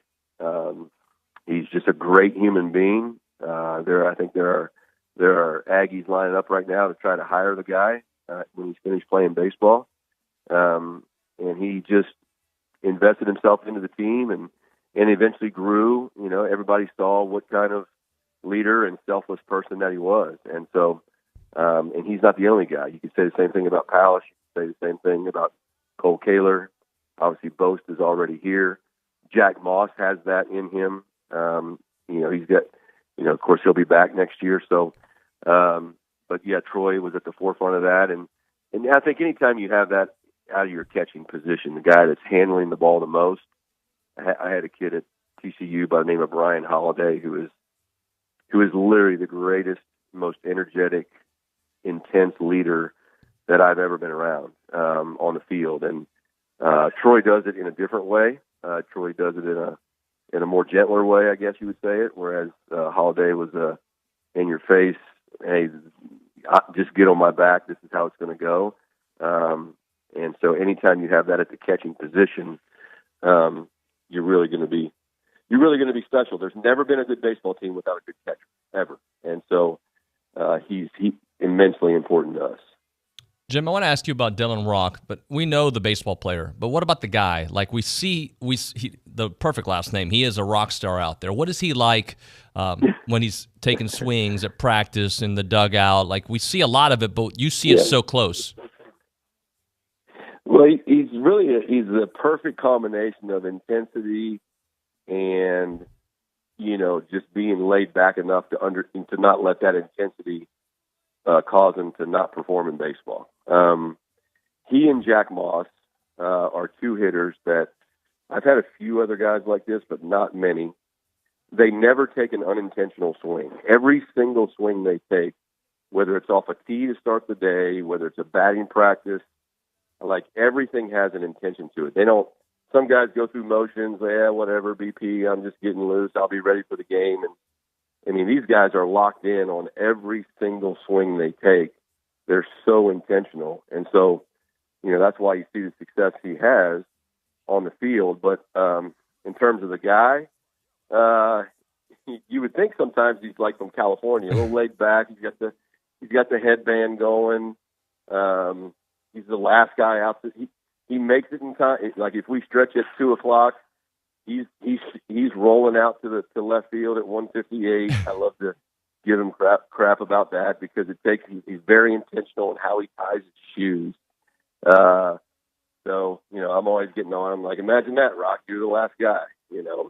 Today's Wednesday. It'll happen again tomorrow. But no, he's awesome and loves being here. And I think he's soaking in every second because he had a good experience at UTSA. But to be able to play college baseball one more year at Texas A&M and be a part of this, I think he's very, very grateful. Jim, good luck this weekend, man. We're obviously rooting for you. Can't wait to see what happens, and we'll be watching, my man. All right. Thanks so much. Gig 'em. Thank you. Gig 'em. Jim Schlossnagle on the BCSI hotline. Man, what a show so far. Olin Buchanan, which we get him every day, Ross Bjork, and Jim Schlossnagle. And the show is going to continue being good. So appreciate all of our great guests so far. Right now, I want you to experience the difference with Caprock Health System. Not like right now, but right now, think about whenever you have an emergency situation where you're going to go. Whatever it is, if it's for one of your loved ones, your kids, your wife, your parents, you want to go somewhere fast, you want to go somewhere that wants to put the patient first in every decision that they make, that is Caprock Health System with their patient-centered care. Their sole purpose is to make you feel better. That's what they've done. That's what they do, and that's what they'll continue to do. Locally owned and operated. They are highly personalized emergency care. That's what they do. They want to put that same unique one-on-one experience for everybody that walks into their offices out there. If you need a stay that's going to be longer, they'll manage every element of your stay. They have a very low patient-to-doctor-nurse ratio, which means their medical team gets to know you and your individual needs, and they've got hotel-quality rooms where you'll never have to worry about a dreary environment or sharing a room with another patient. When you get in there, they're going to make you feel better right away. Caprock Hospital in Bryan and Caprock 24-hour emergency center in College Station. They both have 0 wait times for emergency care, so you'll never have to sit in a crowded waiting room. It is Caprock Health. I'm Chelsea Reber with your community calendar on the Zone. The community is invited to the 12th annual Atticus Finch Day on Friday, June 10th from 11:30 a.m. to 1 p.m. at the Brazos County Administration Building. Seersucker attire is encouraged. A Brazos Valley Veterans Benefits Fair will be held on Saturday, June 11th from 9 a.m. to noon at the Bryan American Legion Hall. Veterans, surviving spouses, and family members are invited to learn more about federal and state benefits, local government, and community businesses. This Saturday, come out to the gardens at Texas A&M and celebrate the 4th birthday of the opening of the Leach Teaching Gardens. The free family-friendly event will be held from 9:30 a.m. to noon and will have something for people of all ages. For more information about becoming a master gardener, visit brazosmg.com. Enter now to win a Texas Summer Survival Kit from Field to Family, and in part thanks to Smokin' Aces Barbecue Team. Enter now at zone1150.com. You can enter once a day from Saturday to Thursday. That's your community calendar. I'm Chelsea Reber on the Zone. We're looking for the best, and we want you to decide. Voting is now open for the 22nd year of the Best of the Brazos Valley. Tell us who you like best in dining, shopping, wellness, services, and everything that makes this the best place to live. Vote online now at bestofthebrazos.com. Thanks in part to our sponsors, Oscar & Sons Body Shop, the Museum of the American GI, and America's Country Store and Pet Resort. Voting ends July 5th. You get one vote, so make it count. bestofthebrazos.com. Finding great candidates to hire can be like, well, trying to find a needle in a haystack. Sure, you can post your job to some job board, but then all you can do is hope the right person comes along, which is why you should try ZipRecruiter for free at ziprecruiter.com/free. ZipRecruiter doesn't depend on candidates finding you. Its powerful technology identifies people with the right experience and actively invites them to apply to your job. You get qualified candidates fast. So while other companies might deliver a lot of hay, ZipRecruiter finds you what you're looking for. The needle in the haystack. 4 out of 5 employers who post a job on ZipRecruiter get a quality candidate through the site within the first day. ZipRecruiter. the smartest way to hire. And right now, you can try ZipRecruiter for free. That's right, free. Just go to this exclusive web address, ZipRecruiter.com/free. That's ZipRecruiter.com/free. ZipRecruiter.com/free. Keyshawn Johnson, Jay Williams, and Max Kellerman. I'm a huge Star Wars fan. Are you watching Obi-Wan Kenobi? Yes, I am. Okay, because I'm watching it with my kids. I don't want to offend anybody, but I don't even know who Obi-Wan Kenobi. I got you. But, Darth Vader was catching wrecking on episode. Darth Vader showed up in episode 3. Up until a couple years ago, I thought it was Darth Vader. Mornings 5 to 8 on Sports Radio 1150 AM and 93.7 FM. Powered by WC Tractor.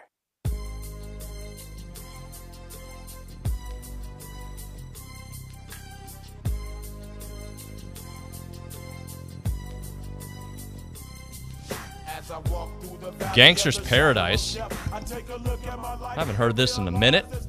Any chance you know this song, Kay?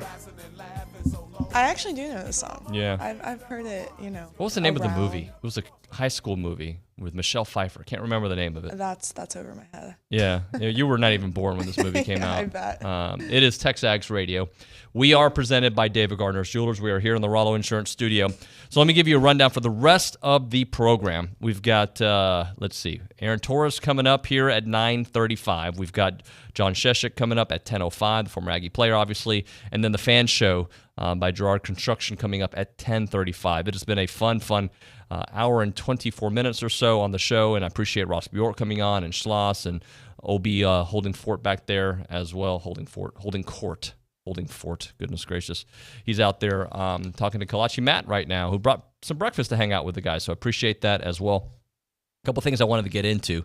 Robert Williams played so well for the Celtics yesterday. The Celtics are now 2-1 up on the Golden State Warriors. Steph Curry got hurt in that game, but it really, to me, for what we do on this show is, report on Aggie athletics. Robert Williams was a huge part of that. 8 points, 10 rebounds, 4 blocks. It was a huge part of what the Celtics were doing. So remember, we've had Aggies winning everything from World Series to Olympic gold medals to the Super Bowl a couple of years in a row, and NBA Finals champions. This could potentially be the 3rd year in a row, because Caruso with the Lakers, Middleton last year with the Bucks, and Robert Williams getting so close to it himself, 2 wins away from an NBA title. So this morning I was looking at some numbers, and this is to go back to Aggie baseball, and a couple things that are sticking out to me. One is I expect, and I want to write it down because I won't be here for Bank on It tomorrow, but I'm banking on Ryan Targac having a pretty big weekend. And some of it is because you can't hold a hitter like Ryan Targac down for too long. And I'm not saying that he's been held down, but he hasn't hit a home run now since May 26th. That came against Florida. That tells you how long ago. That's 5 games. He's had 2 6-game homer-less streaks this season. So 2, he's gone 6 games. Nothing beyond 6 games. And he's had another 5-game streak where he didn't hit a home run a couple times this year. So the last time that happened, I know I'm sounding all over the place, but the last time he came back from not hitting a homer in 5 games, he hit homers in back-to-back games. The time before that, 4 homers in 4 games, including a multi-homer game. So I'm a guy who believes in trends and, in seeing body language and whatnot. I'm telling you to bank on Targac going deep a couple times this upcoming weekend, and hopefully getting the Aggies into the College World Series there in Omaha. That's what I'm banking on. That's what I'm seeing. That's the trends that I'm seeing. And that, obviously other people have to step up as well. But that's I think that streak is going to come to an end here from Ryan Targac. The other one, and some of this comes from what Schloss said a moment ago, some things that he has seen for Nathan Detmer.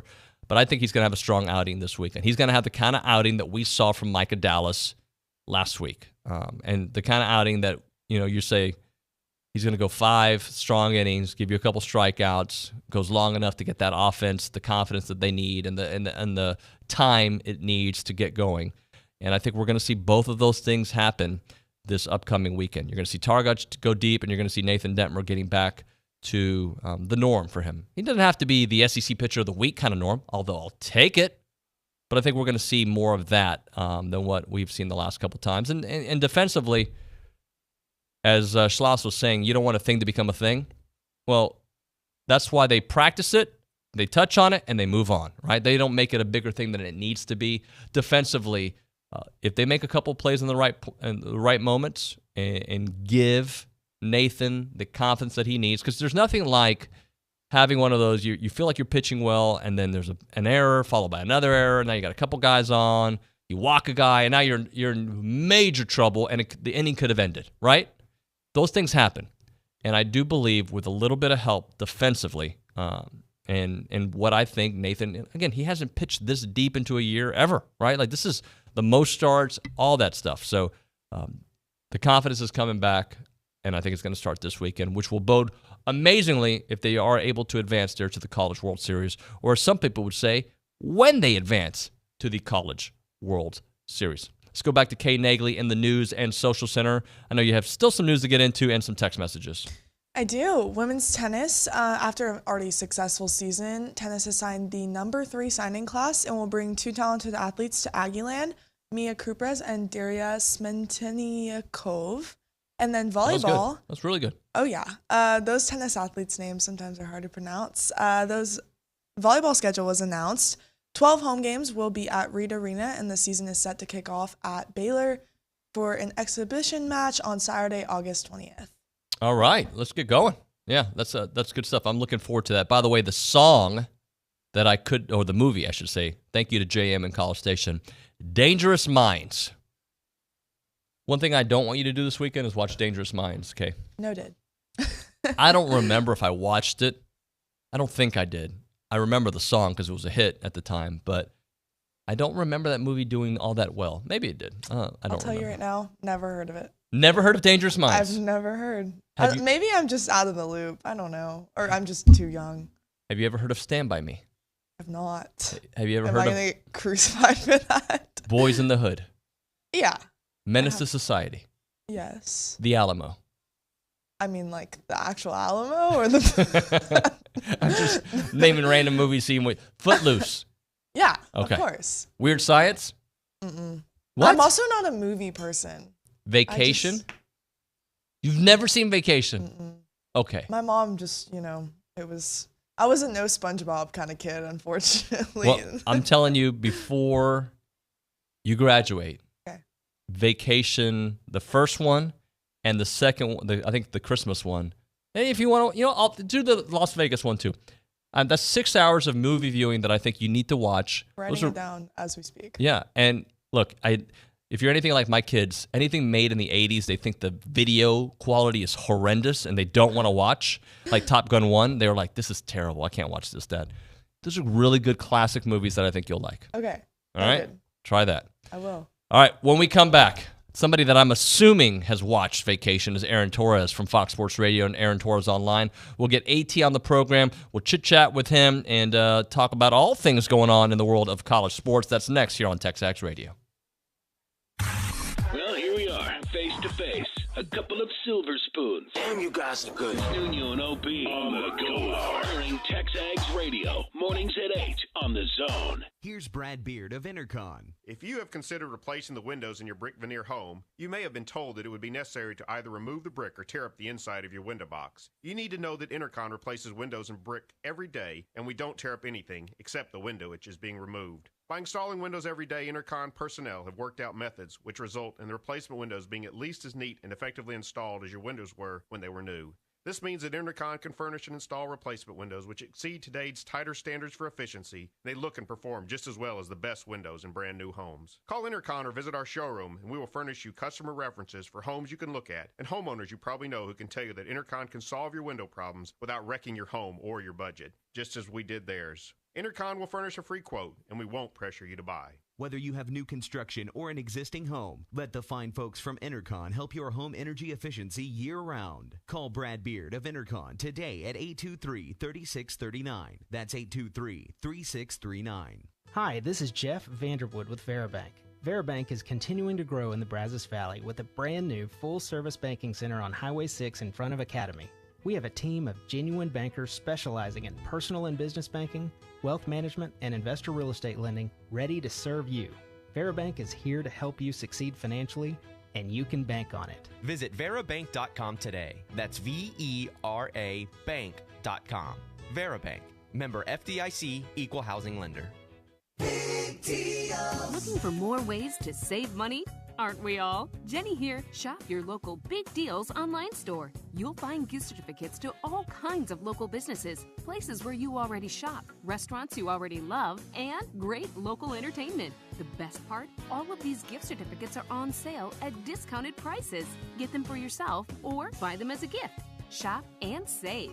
You'll be glad you did. AggielandBigDeals.com to save big. AggielandBigDeals.com. The flagship station for Aggie Athletics is The Zone. Whenever the Aggies are playing, you can hear them right here at 1150 and 93.7 FM. Thanks to our listeners and our Aggie broadcast sponsors, Pioneer Steel, Gulf States Toyota, Cherry Rafino with Coldwell Banker Apex Realty, and Amarillo National Bank. Here's a big gig 'em to all these sponsors. Listen to Aggie Athletics on The Zone 1150 and 93.7 FM.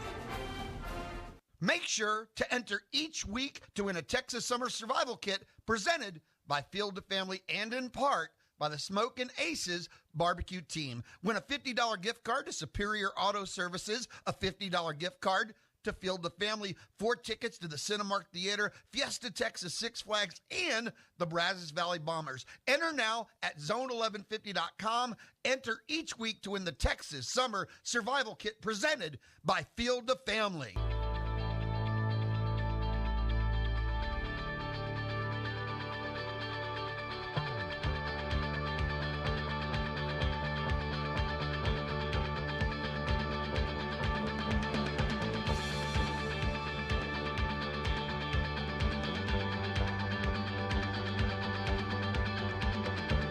Bienvenidos, TexAgs Radio. I don't know why I did that. It is TexAgs Radio. I already said that, but I wanted to say it in English this time. We are presented by David Gardner's Jewelers. We're here in the Rollo Insurance Studio, and now it's time for Around College Sports. Football, baseball, basketball, brought to you by Milliken Reserve, a College Station community featuring homes, trails, farms, and wide open spaces with a mission to build a healthy community around nature. Take part in the Milliken Reserve community with a Conservancy membership. Learn more at millikenreserve.com. We go to the BCSI hotline, joined by AT, Aaron Torres. Aaron Torres online and Fox Sports Radio. Good morning, brother. Don't hear you. No, you don't hear me. There, you're back. You don't hear me. You're back. What's up? Okay. I didn't touch anything. I was gonna say it's your show. You come on a break however you want, and let's never get that twisted. Okay, that's first of all. Second of all, how are you, man? I'm good, man. I hear it's a big weekend in Aggie land. So I know nothing about college baseball, but Phil Elson, the voice of the Arkansas Razorbacks, came on my podcast yesterday. He said Bell Park was the most intimidating place that the Razorbacks played all season long, and that the Louisville Cardinals are in for a tough weekend this weekend. So well, this guy sounds like a very smart man, a very astute human being. Look, I've learned this about you. You get into college baseball as the year goes on, right? Is that fair? You start following it, and because I've seen you tweeting a lot about it recently. So it was kind of started as a running gag last year. I'm from Connecticut originally. There were 3 teams that made the original field of 64, UConn, Central Connecticut, and Fairfield. And so I just kind of I had never followed it until last year. And I really followed it all the way to Omaha. I really enjoyed it. Picked Vandy to win it. They let me down, lost to Mississippi State, whatever. So this year I started following a little bit more close. You know, it's the one sport that I really know that, like, my opinion is invalidated. Like I have no real opinions, and I don't have to talk about it, and I'm never going to be like an expert on it. So, you know, on radio, you kind of got to know a little bit about the NFL, the NBA, whatever. Obviously, I think I'm pretty smart on college football, college basketball. So I just watch college baseball from a distance. I enjoy it. At some point in my life, I'd like to get to some of these big ballparks, but I just enjoy the tournament. And I thought last weekend really, it kind of went mainstream. It felt like Sunday and Monday, there were a lot of people on my timeline talking about it, tweeting about it. There was the Stanford comeback. There was the UConn controversy in Maryland. So I thought it was a great weekend overall. And I'm definitely into it.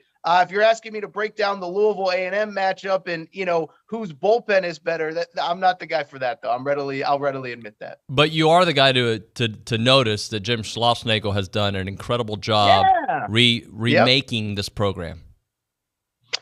100%. No, I remember this time last year when Rob Childress was I think that's the name, was let go.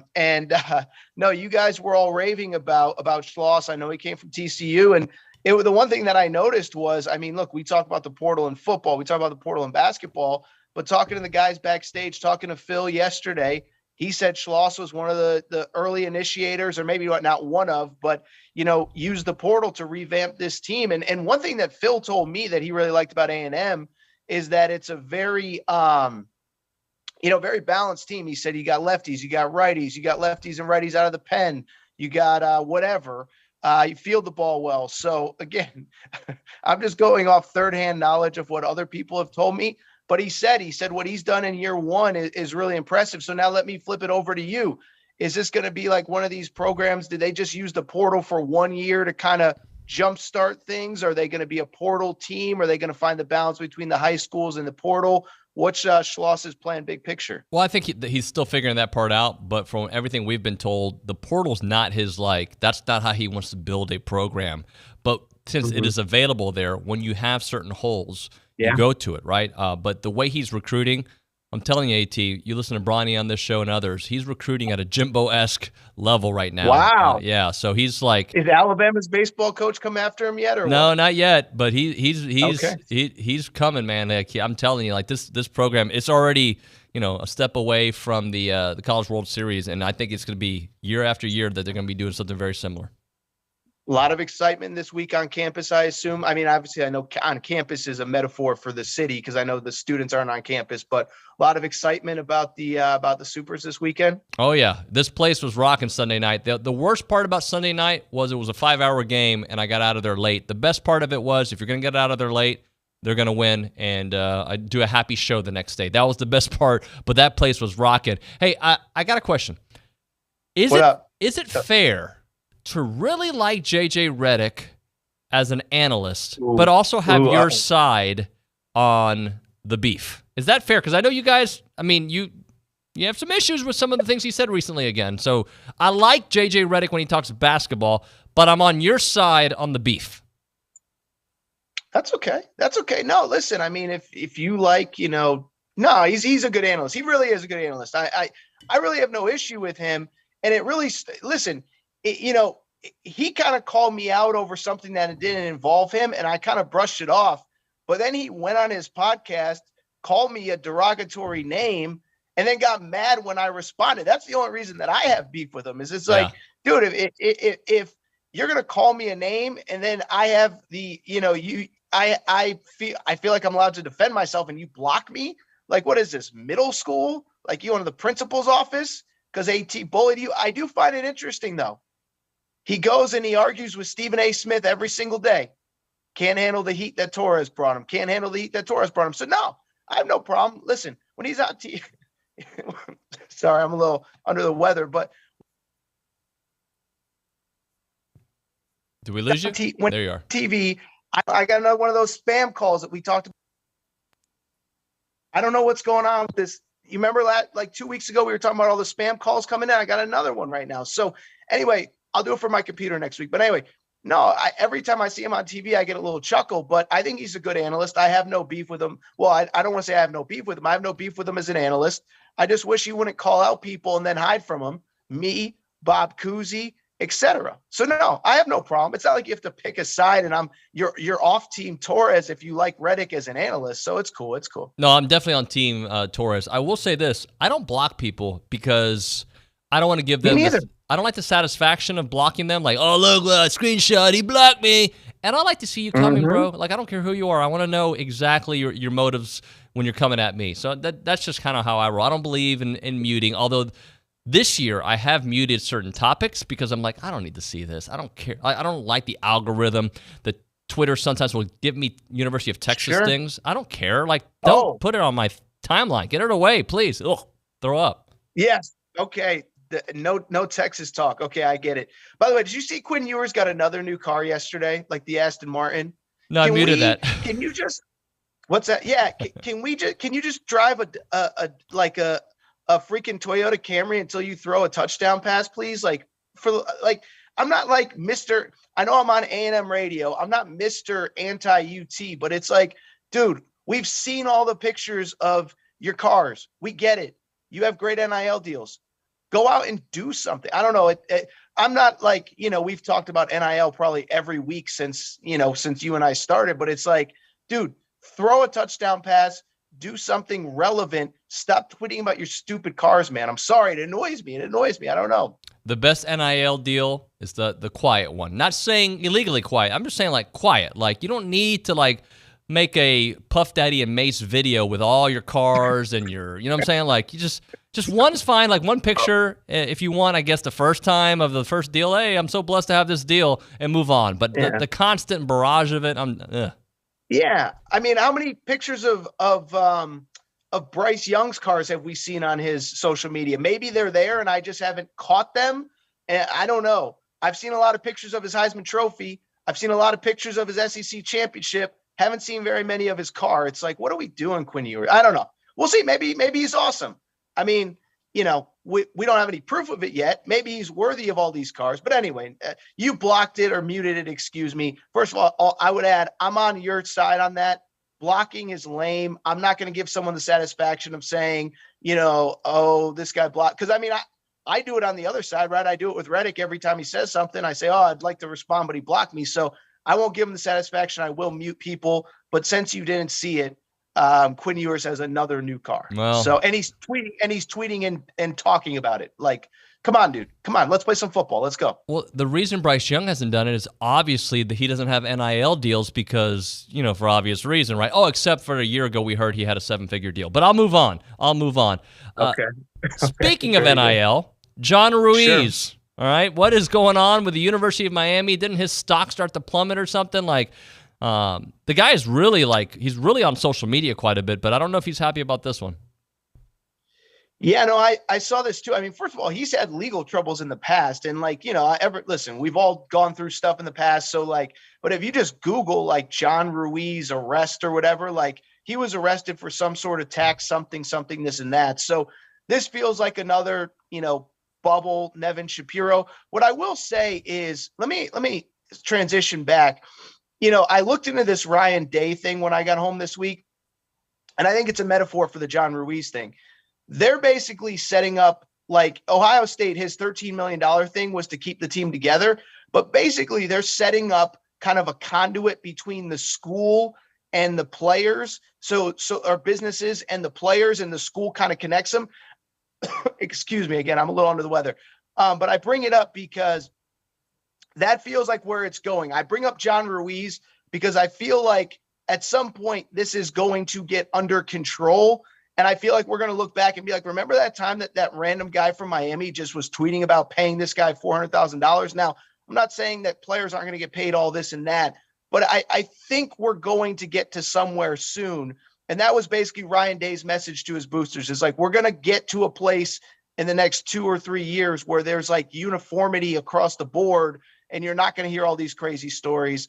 So that's why I bring it up, because the Ruiz thing was crazy when it happened. It's still crazy. Apparently his company went public and the stock is plummeting. So I don't know if he's still giving out NIL deals. Is the U still back? I don't know. But weird week for him. Yeah, no doubt about that. AT with us here on the BCSI hotline. All right, so I do want to talk some NBA with you, and then people are asking for the backstory on Reddick. I forget that people tune in at different times, so I'll ask you that if we have a moment at the end to kind of reset where that all started. But if Steph is done, the Warriors are done. But if Steph is not done, are the Warriors done? No, I don't think so. Obviously, look, I mean, it's game 3. It's 2-1. I mean, I think, listen, it's super cliche, right? If Steph doesn't play in game 4, then the series is probably over because Boston will be up 3-1. And they would obviously only have to win game 6 at home for whatever. So, no, I don't think the series is necessarily over, but Steph needs some help, man, right? Draymond, by the way, Draymond loves to talk He's trying to take our jobs. You know, I haven't seen him do anything interesting or unique yet. You know, Magic Johnson was covering the finals as a player in the 80s when he wasn't playing in the finals. So I don't know what's so original about what Draymond's doing, but I think he had 5.6 rebounds last night. Poor Clay, you know, that's more of I feel bad for him because he's clearly not 100%. And when you take out those three, you have a bunch of young guys who haven't been on this stage before. So I give the Celtics credit. That game one comeback and just kind of annihilation that was in Golden State's hands easily could have gone the other way. Golden State wins game two. Then last night, obviously, we know what happened there. So I think game four is the crucial one. And I think obviously having Steph back is to the question that you asked, are they done if Steph is not back? I don't believe they're done if Steph plays and if he's at something close to 100%. But if he doesn't play, I think it's going to be an uphill battle. And I think it could be 3-1 after Friday night going into Saturday. I cringe whenever I bring up this topic, but it is a national topic, although it is localized because I covered it from afar. MJ versus LeBron. Is that where we're going now? Well, we know the answer is Michael all day. LeBron's not even number two. That being said, Deshaun Watson, I'm gonna give you a minute to touch on. Well, let me use a different phrase. I'm gonna give you a moment to discuss the Deshaun Watson. I saw your smile. Discuss the Deshaun Watson situation. Listen, you know, it is a serious topic. And, you know, listen, we like having fun talking sports. This is a sports topic and we have to be serious. And, you know, what I would say is I'm a like true believer in the criminal justice system, right? I believe we have the best criminal justice system in the world, innocent until proven guilty. The DA down there in the Houston area didn't bring charges, you know, kind of 2-3 months ago. But if you're the NFL, I think you got to put him on indefinite suspension. I just think you do because, you know, he had a meeting with you guys however many months ago. This is it. We're moving on. There's nothing else that's going to come out. Now we have a new accuser. We have this, and you know, the New York Times report with, you know, he said it was a certain number of masseuses. And by the way, this is an important part. Okay. You know, and I'm going to have to use some terms here for morning radio that I probably shouldn't, but he admitted to having consensual sex with some of those masseuses. And so I bring it up because, you know, so there's some sort of activity, right? That has happened. And then on top of it, you said it's only a certain number of masseuses. Now the New York Times is reporting there's 66 masseuses. So there's 25, 30 that nobody knew about until 2 or 3 days ago. You told the NFL this was behind you. You told the NFL there was no more stories. And I just think the NFL, you can't have him out there in week, 6 throwing 4 touchdown passes and having to go on sport, like imagine if he throws 5 touchdown passes, the Browns are 4-0 and there's a new accuser, there's a new story, there's a new this, there's a new that, for the sake of any alleged victims, for whatever. I hope there aren't, but I just think for the NFL's sake, you got to wrap your arms around this. You can't have that guy representing the shield in the league in this situation, in my personal opinion. AT, 30-second version, since I've brought it up again, of what happened with you and JJ, so those who heard the beginning part of the segment understand the beef. Long story short, it was the U of H NCAA tournament game. I was talking about defense. I said if NBA defenses were allowed to play like Houston and Villanova, we'd see a lot of games in the 70s and 80s. He quote tweeted me, "Tell me you don't know basketball if you don't know basketball," or something like that. I ignored it, whatever, move on. 2 weeks later, he's on his podcast, called me an F-head, said, this F-head college basketball reporter thinks he knows the NBA, da-da-da-da, this and that.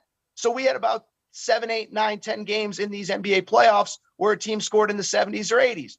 I happened to tweet at him to mention it every single time it happened, just to make sure that he saw it. Of course he saw it. But anyway, about the 3rd, 4th, 5th time, he blocked me. End of story. We could continue that next week, but that was the gist of it. AT, amazing stuff as always, man. Always look forward to having you on the show. We'll talk to you soon. Covered a lot of ground today, man. Covered a lot of ground. We'll talk next week, okay? Later, bro. Take care. That is Aaron Torres on the BCSI hotline. When we come back, one final segment for this 9 o'clock hour. John Sheshik, joining us at the top of the 10 o'clock hour is TexAgs Radio. I'm Chelsea Reber with your community calendar on the Zone. The Bush Library invites you to this summer's Bush Birthday Celebration on Friday, June 10th from 11 a.m. to 3 p.m. Festivities will take place in the Rotunda. Come out to Cheer Craft Beer in downtown Bryan on Saturday, June 11th from 3 to 6 p.m.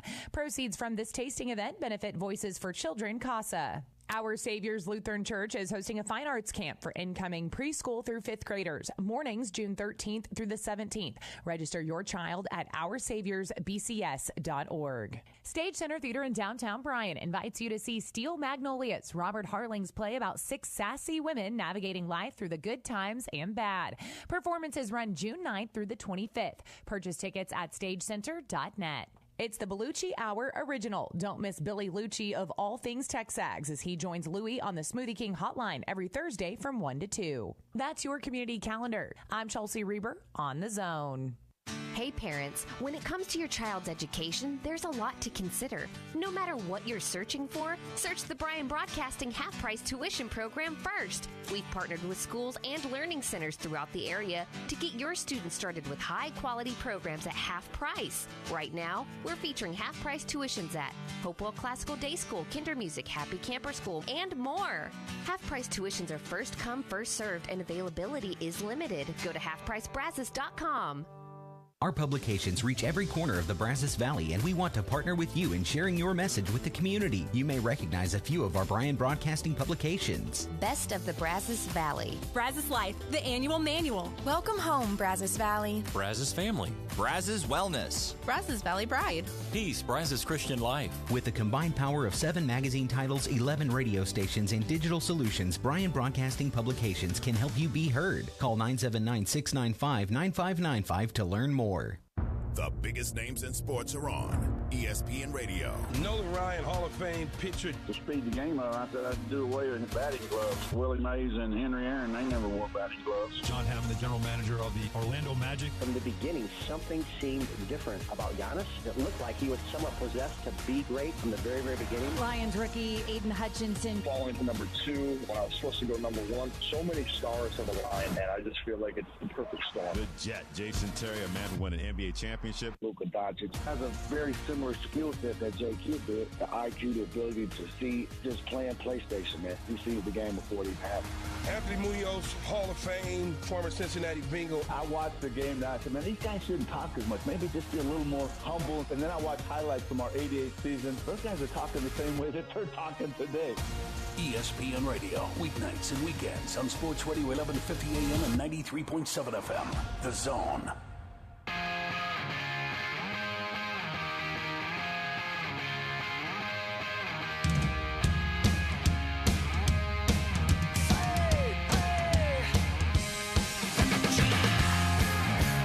Kay alerted me to a funny message on the message boards. So we've had some audio issues on TexAgs.com if you're watching the stream, so that's why our YouTube page. I'm not sabotaging our TexAgs chat. It actually helps us when you're on the TexAgs chat, but I mean I am trying to grow up the YouTube page. And then somebody said it's the best show yet because you can't hear me. That's funny. That actually had me laugh. It is TexAgs Radio here, presented by David Gardner's Jewelers in the Rollo Insurance Studio. So this is how the rest of the show is going to work. We're going to put the fan show guys in here at around 10:35.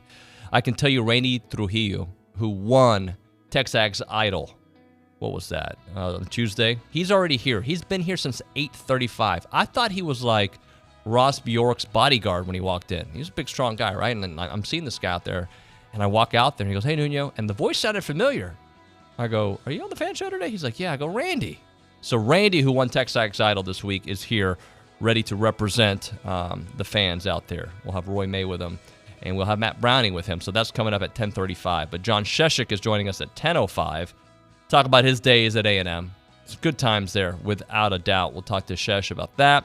We'll talk about the future. We'll talk about this weekend. Obviously, a lot to get into with Louisville in town for the Super Regional. We've got that. We've got your text messages on the A&B text line. We've got your phone calls on the BCSI hotline. We've got messages to mute from you as well. A lot to get into here over the final hour of the program. Thank you so much for listening. Hour number 3, straight ahead, it is TexAgs Radio, presented by David Gardner's Jewelers.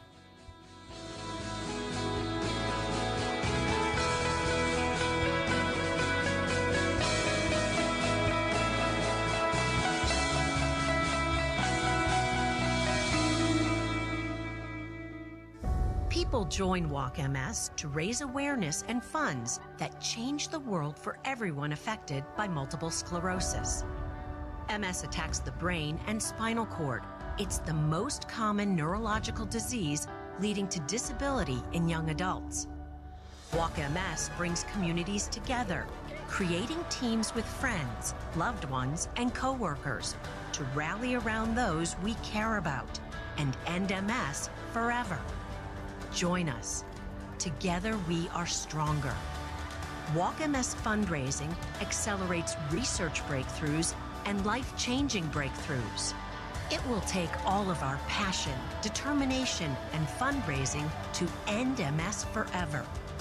Together, we can change the world for people with MS. Join us.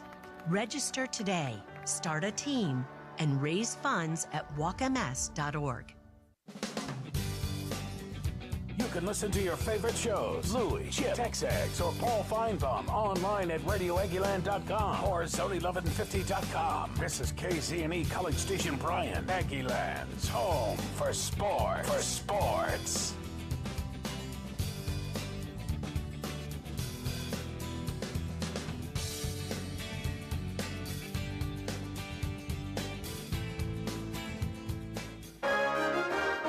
From WTAW, I'm Chelsea Reber with a news update on the Zone.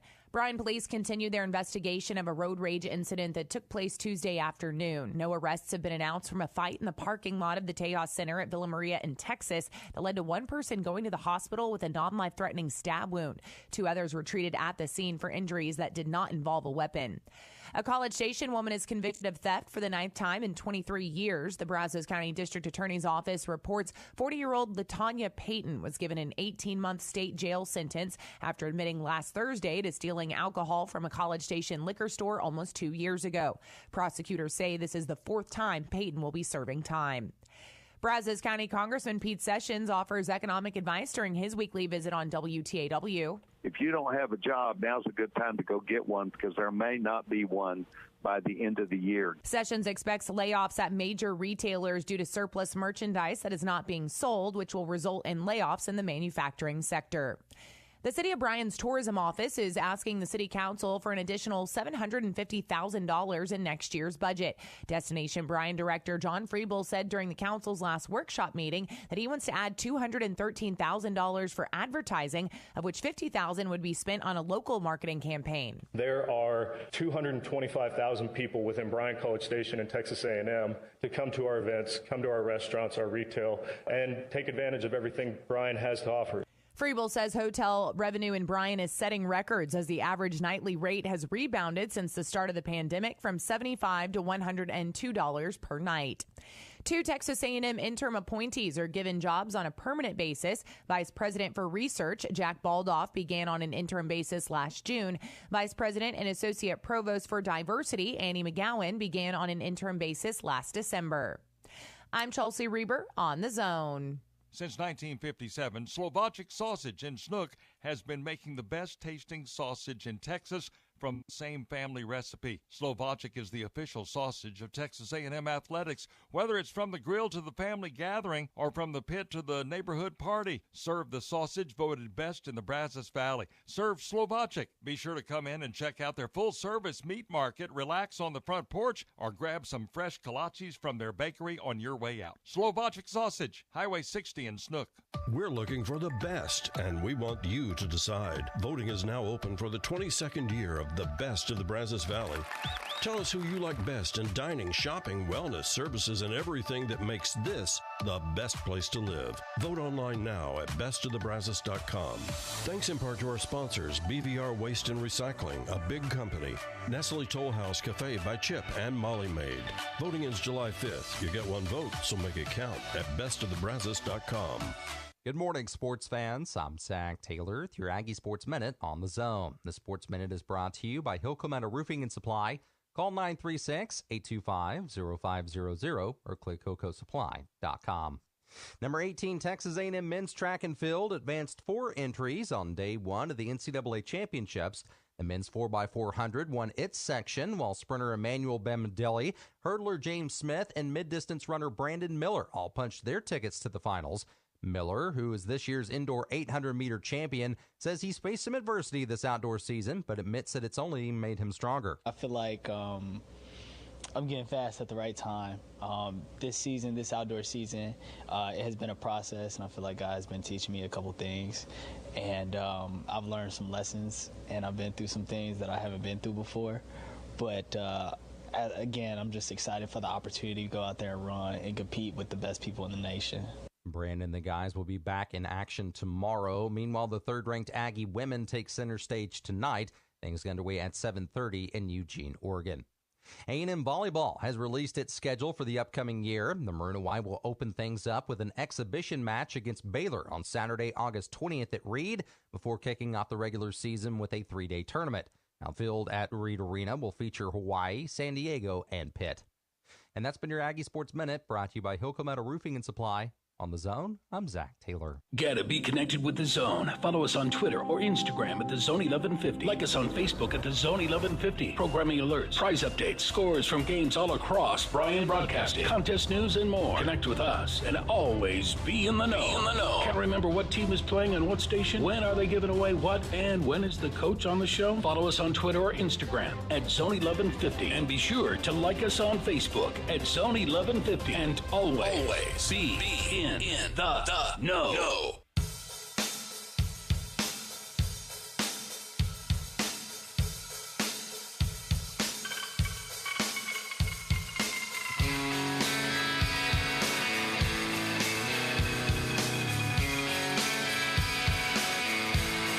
Little supersonic for you.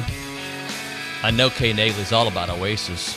Has to be before her time. I know. I get it. TexAgs Radio, presented by David Gardner's Jewelers here in the Rollo Insurance Studio. I guarantee our next guest, he was in school the same time I was in 99. For sure, he had a little Oasis bumping in his car. John Sheshik is joining us here to continue our baseball conversation.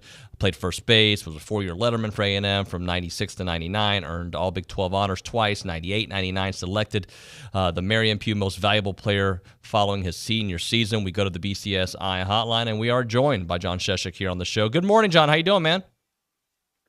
Hey, doing great, David. How about yourself? Tell me I'm right. You were listening to a little Oasis back in 98, 99.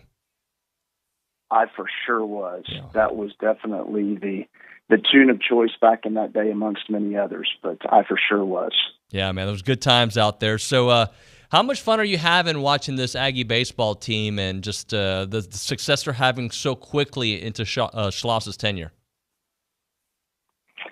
Yeah, it's a ton of fun to watch for sure. And just seeing the mentality of the team, David, and how Coach Schloss is coming in there and establish that culture from a mental perspective has been a ton of fun. And really watching all these guys come in from the transfer portal and gel into a very formidable team has been very enjoyable to watch, no doubt. Yeah, he's got a CEO approach. He's got his hands in everything, and it's just really the right fit at the right time. Is that a fair way of assessing it? It absolutely is, and I go back to the fall. He was gracious enough to have dinner with several of the lettermen. I think there were 6 or 8 of us from my era that went to dinner with him. And, just seeing how he approached that, how he connected with the former players, how he talks about it being our program, even though he's the one at the head of it. And just his ability to connect was awesome from day one, and I know many former players feel that way. But again, just watching him come into this program, like you said, at the right time. Obviously, we know all the fundamentals are in place from a baseball perspective at A&M, and to watch him take that leadership approach and be that CEO and really set the tone of excellence for the program has been fun to watch. And they will win a national championship. I have no idea if it's going to be this year or not, but there is no doubt he is going to position them to win a national title. And one thing I love, David, is he's willing to speak about that. I even heard in his presser with you guys or his interview with you guys earlier in the week, he talked about winning a national title. His first press conference, he talked about winning a national title. So he's not afraid to throw that kind of verbiage out there. And for that reason, there's no doubt the Aggies will win one at some point. Yeah, there's no doubt about that. You mentioned something that I think is interesting and a good point, is that how welcomed he made you feel, the former players. How important is that, too? Because the success of this program is built on his direction, but also the things that all these prior teams did leading up to it, and feeling a connection there goes such a long way with former students and the future students. No, it absolutely does. And, I was talking on the radio with Andrew Monaco. We've done several broadcasts together, and we kind of talk about how Schloss connects the past, the present, and then obviously, speaks to that towards the future players and really creating that connection, that bond. It is a program that links, from generation to generation, and there's been so much success throughout the history of the program. And it's really neat to watch a coach embrace that. I think all coaches do embrace it in theory, but having the ability to execute that and making your former players welcome, letting them go on the field, letting them take their kids on the field for BP, doing those things really matter. It means a lot to the folks who've been there before and who, like you said, have started that tradition. I know when I came in the mid-'90s and late '90s, we all looked up to that 89 team and the 93 team. And when those guys would come around, it was very important for us. I mean, some of those guys were big league players at the time. When I think about a Kelly Wanch or a Trey Moore, or even back to John Byington and Chuck Knobloch, those guys were all, heroes and role models to the current team. And then as time moves on, you have new players that step up. And obviously the Aggies today have some players that are creating that legendary status for themselves. No doubt about that. John, let's talk about your teams, the 98 and 99 teams specifically. And do you see, and this is a generic radio question, but I'm always fascinated to see what winning teams have in common. Do you see anything in relation to those teams or what you're seeing from this particular A&M team? There's a ton of parallels. In 98, we probably had two of the most dominant pitchers in the United States, in Ryan Roop and Casey Fossum. By the way, that was a long time ago now, David, so don't remind me of that. But we had two, just incredibly dominant pitchers. In 99, we had a much more offensive club.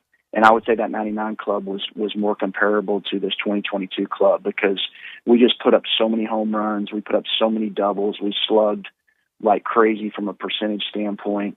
And we had the bond like these guys in 22 have. So I see a lot of similarities between those two teams, 99 and 2022. We had the same kind of never quit attitude. Man, we had Olsen Magic going like crazy that year. And you were around in that time, so I'm sure you saw some of those games. And, of course, that culminated with defeating Clemson in the Super Regional. But there for sure is a lot of similarities between the two clubs, a lot of fight, a lot of grit, a lot of bond between the players.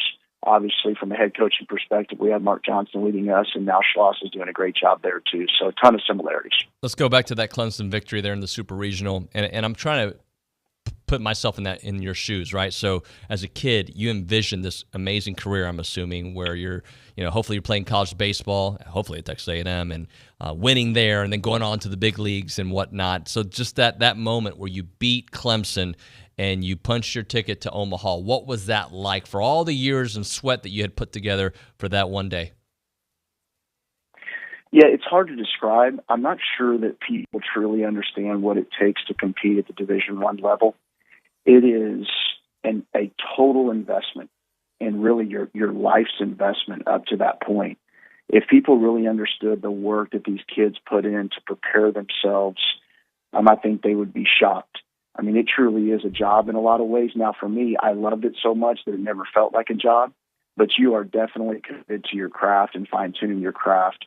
And so when you have all of that work, all that sweat, all those tears, all the frustrations, all the thoughts of transferring, all the thoughts of sticking it out, when you have all that culminate on the biggest stage that the sport offers, it is an incredible experience. And I remember when Casey Fossum struck out Patrick Boyd like it was yesterday.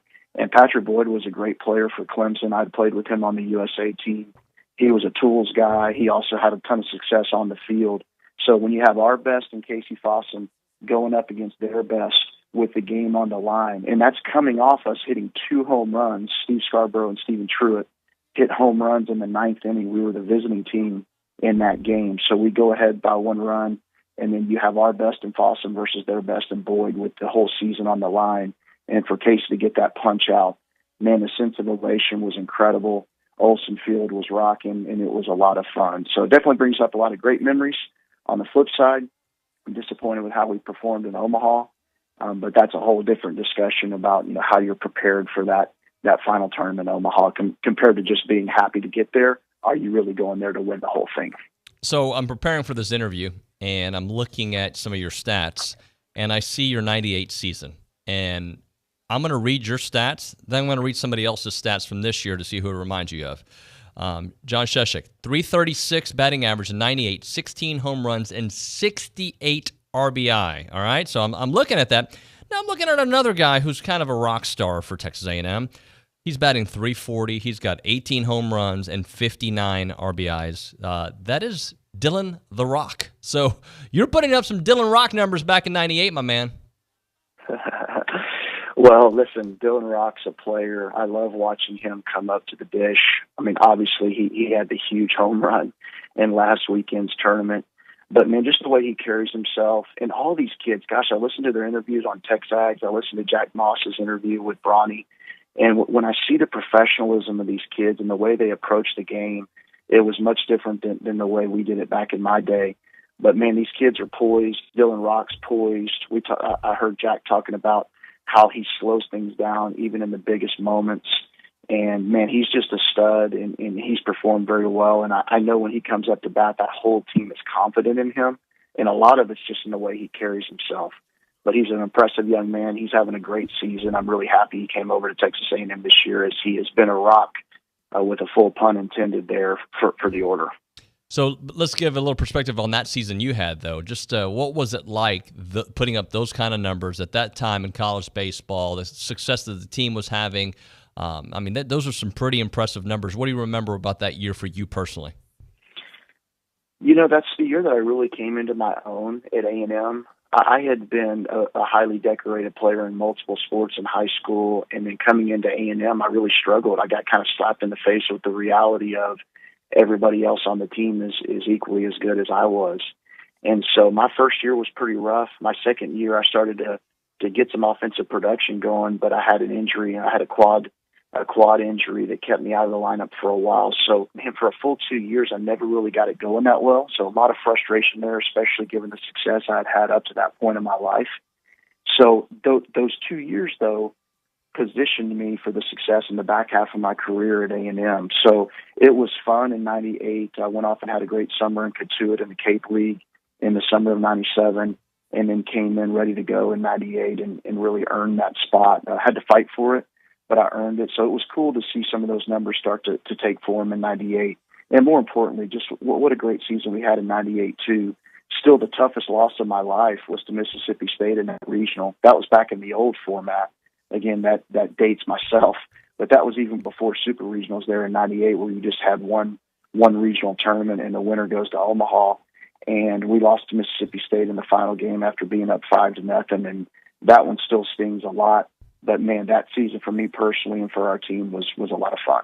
We talked about Schloss and the fit. I want to talk about the fit for you in Texas A&M, because I know you come from a family full of Longhorns. How did you make the decision for Texas A&M, knowing you probably had, I don't want to say outside influence, but you had I'm steering my kids towards an A&M future as well. Like, how did you end up here, knowing that your parents and I believe you said another sibling of yours also went to Texas, right? Yeah, we've got a family full of Longhorns and Aggies, by the way. My extended family, we've got quite a few Aggies.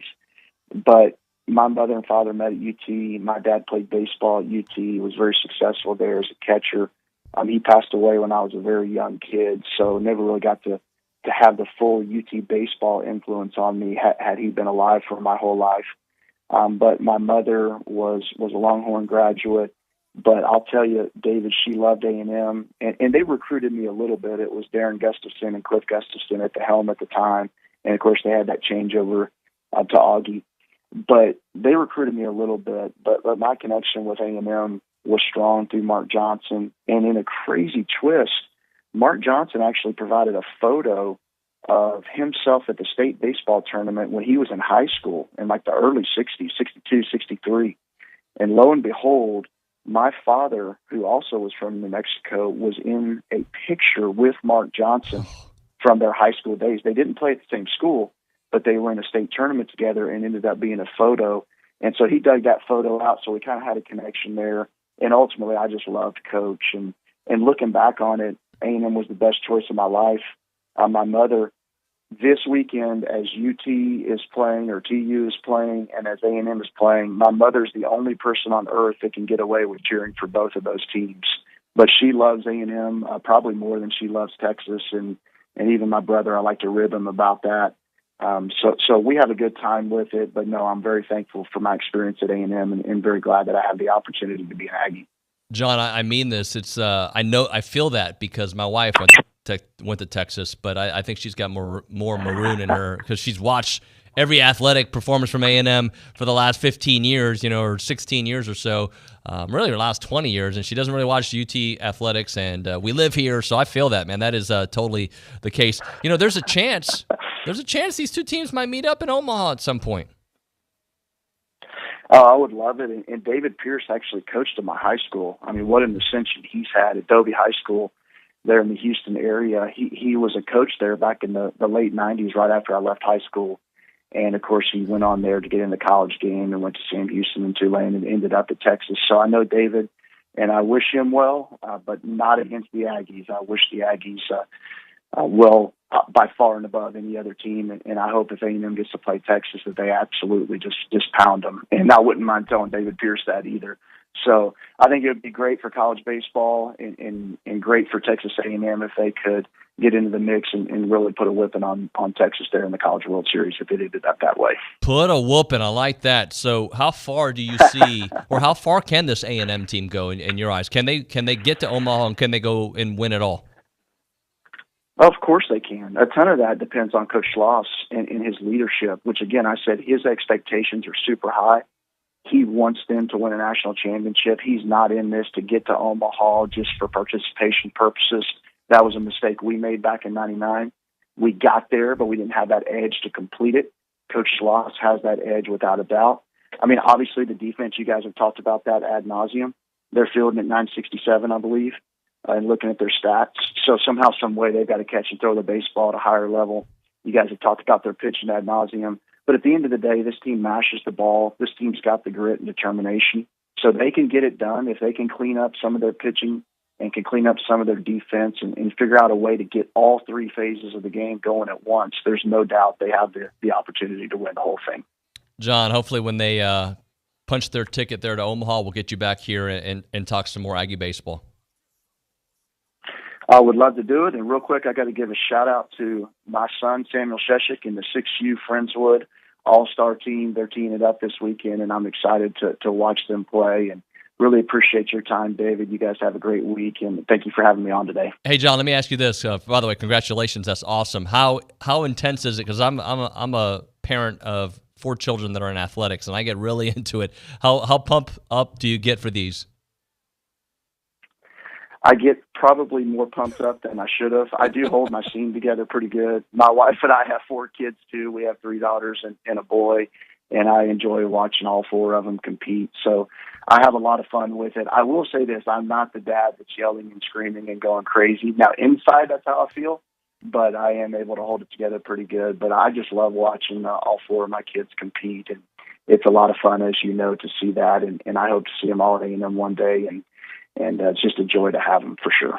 All right, man. Fist pump your way. Good luck this weekend to your son, and we'll talk to you soon. Okay, you take care. Thanks for having me on, David. Thank you, John. Appreciate you. Really good information there. Appreciate his time here on TexAgs Radio.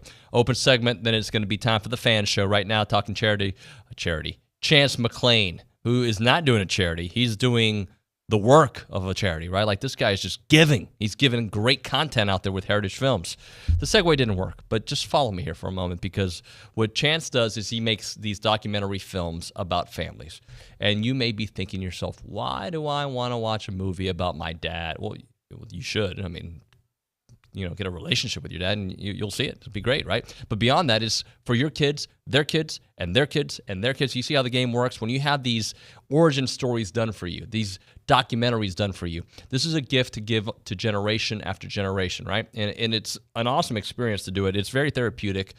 Chance interviewed my father, and it was awesome. He was at his house for about 8 hours, talked to him about escaping Cuba and raising a family here in the States, and just all these amazing stories, stuff that I try to tell the story to my children, and my father's done it too, but like it doesn't stick the same way, right? When you have it on video, you have it on film, it's done. And it's a 2-hour documentary with the music, with the interviews, the pictures, the lights, the camera, the action, you name it. That's what Chance does. 8 to 10 week process to finish. It is no small feat, but he does amazing work. YourHeritageFilm.com is the website. YourHeritageFilm.com. 713-893-8341. 713-893-8341. It is Heritage Films, YourHeritageFilm.com.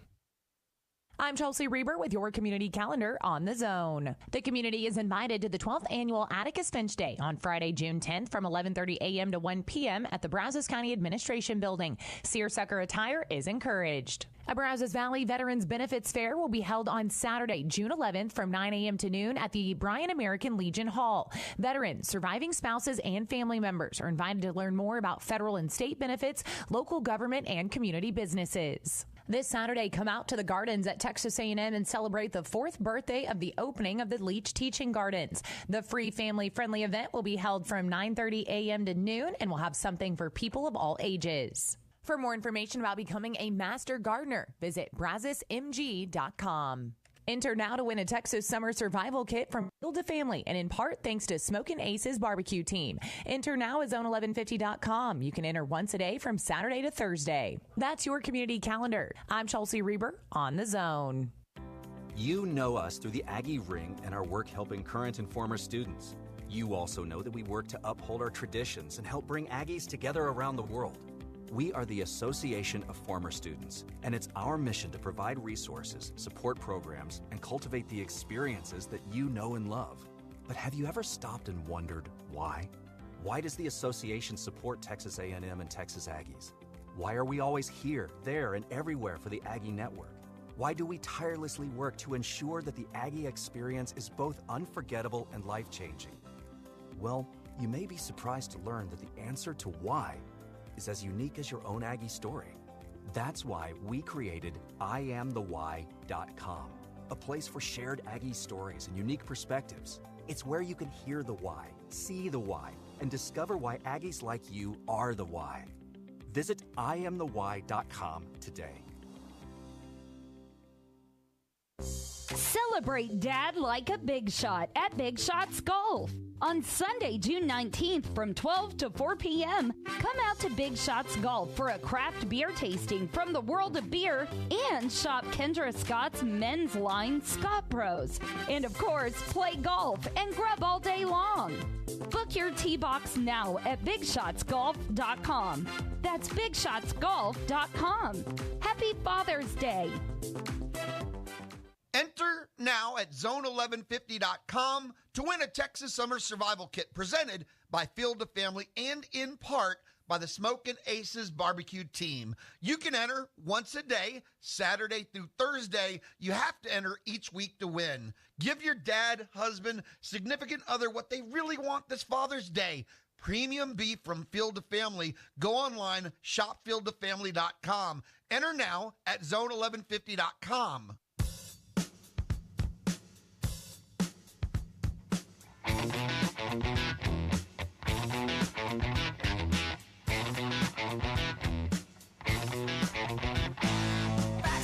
TexAgs Radio presented by David Garner's Jewelers.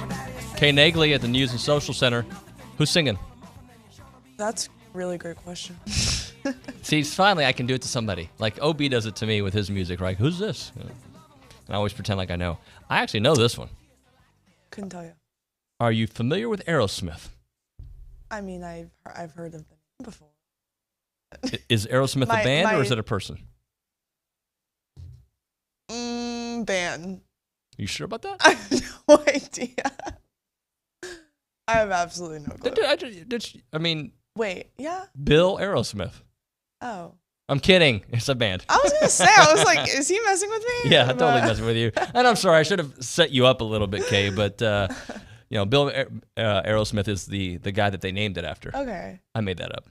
It is TexAgs Radio, presented by David Garner's Jewelers, here in the Rollo Insurance Studio. I know Kay's got some news for us, but I wanted to check the weather this weekend because I'm old and that's what old people do.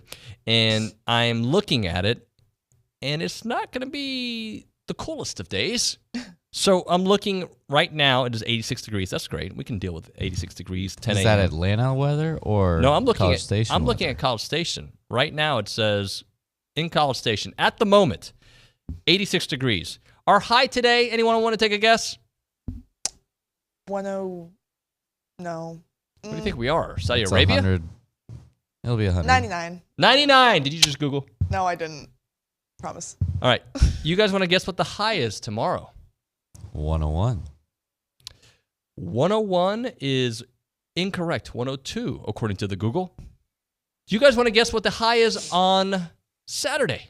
Like 104. 106. You guys are terrible at this game. 103. Do you guys want to guess what the high is on Sunday? Sam? 106. You Googled. 106 is I have correct. Richard Zane in my ear, so according to the he's Google, smart. 106. So I would say bring on the heat. I won't be here, but bring on the heat. Louisville, melt. You know, just that the heat's going to get to them. We always bring the heat. We do bring the heat, especially on Mondays at 8:20 when we talk about who brought the heat from the week. Never mind.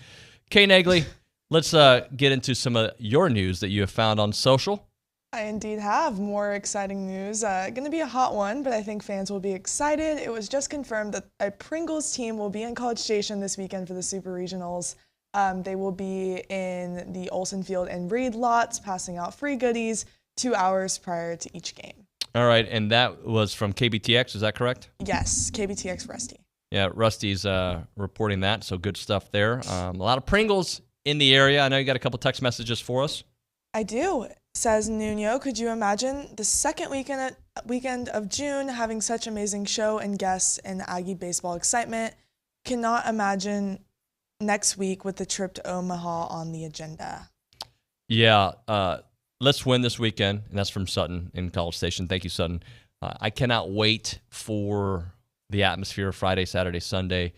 But if they do go next week, when they do go next week, is going to be crazy. Because, again, let's just not forget, like when a team is not very good and they change the head coach, they don't typically go to the College World Series or the college football playoffs or an NBA. Like, it doesn't happen like that. There's like steps, and like step one, maybe qualify for the NCAA tournament, maybe, and then you get in, and maybe host a regional, okay, and then maybe get to a super regional, then maybe you host a super regional. What have we done this year? We were predicted to be 13th out of the 14 teams, something like that. Maybe make the tournament. Well, they made the tournament. Hello, they're hosting a regional, they're hosting a super regional. You get my point. And now they're a couple wins away from going to the College World Series in Omaha.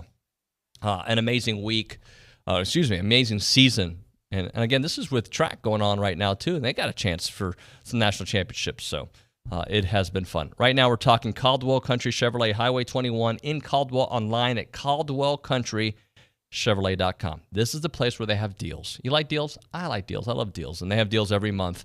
I can tell you firsthand knowledge that they've got great pricing, and they're going to go above and beyond the call of duty when it comes to customer service. If it's helping you find the exact vehicle that you want, or if it's just any kind of service needs you may have. That is what they do at Caldwell Country Chevrolet. And I'm telling you, you talk to Zach, you talk to any of the folks that work out there, you're going to be blown away by their customer service, their ability to help and get you the best trade-in value. That is what they do there at at Caldwell Country Chevrolet. It is on Highway 21. It's about a 15-minute drive, Brian and Caldwell, short conversation away, but you'll see the difference when you step on the lot and you do business with Zach and the fellows there at Caldwell Country Chevrolet. Highway 21 in Caldwell, online, CaldwellCountryChevrolet.com. His playlist might have Oasis, Bad Bunny, and Kanye, but he's thinking about his Aggies all the time.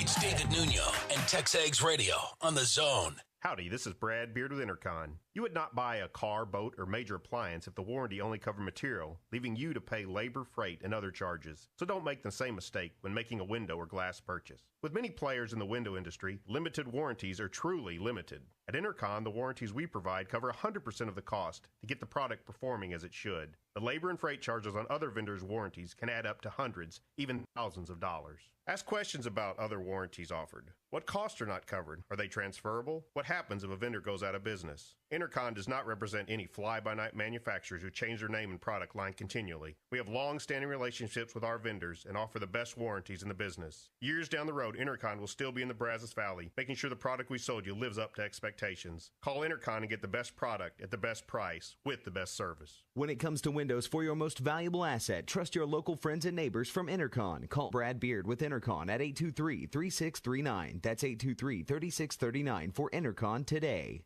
Hi, this is Kelly Adams with Girard Construction, custom home builders for the Brazos Valley since 2002. Our business was founded on providing a quality product with excellent customer service. We believe our best source of business is our satisfied clients. We want you to be happy. That's why we're hands-on in each project. We are on-site and available to you when you have questions. At Girard Construction, we don't just build homes, we build relationships. Let's build your dream home together. Visit us at girard-construction.com. If you're looking for the best in the Brazos Valley, look no further than Cooper's Old Time Pit Barbecue. Seasoned and cooked to perfection, cowboy style over mesquite coals. Cooper's Aggie Special includes your choice of chopped beef, sliced turkey, sausage, pork loin, or brisket on a buttered and toasted bun, paired with chips and a soft drink for only $12.99.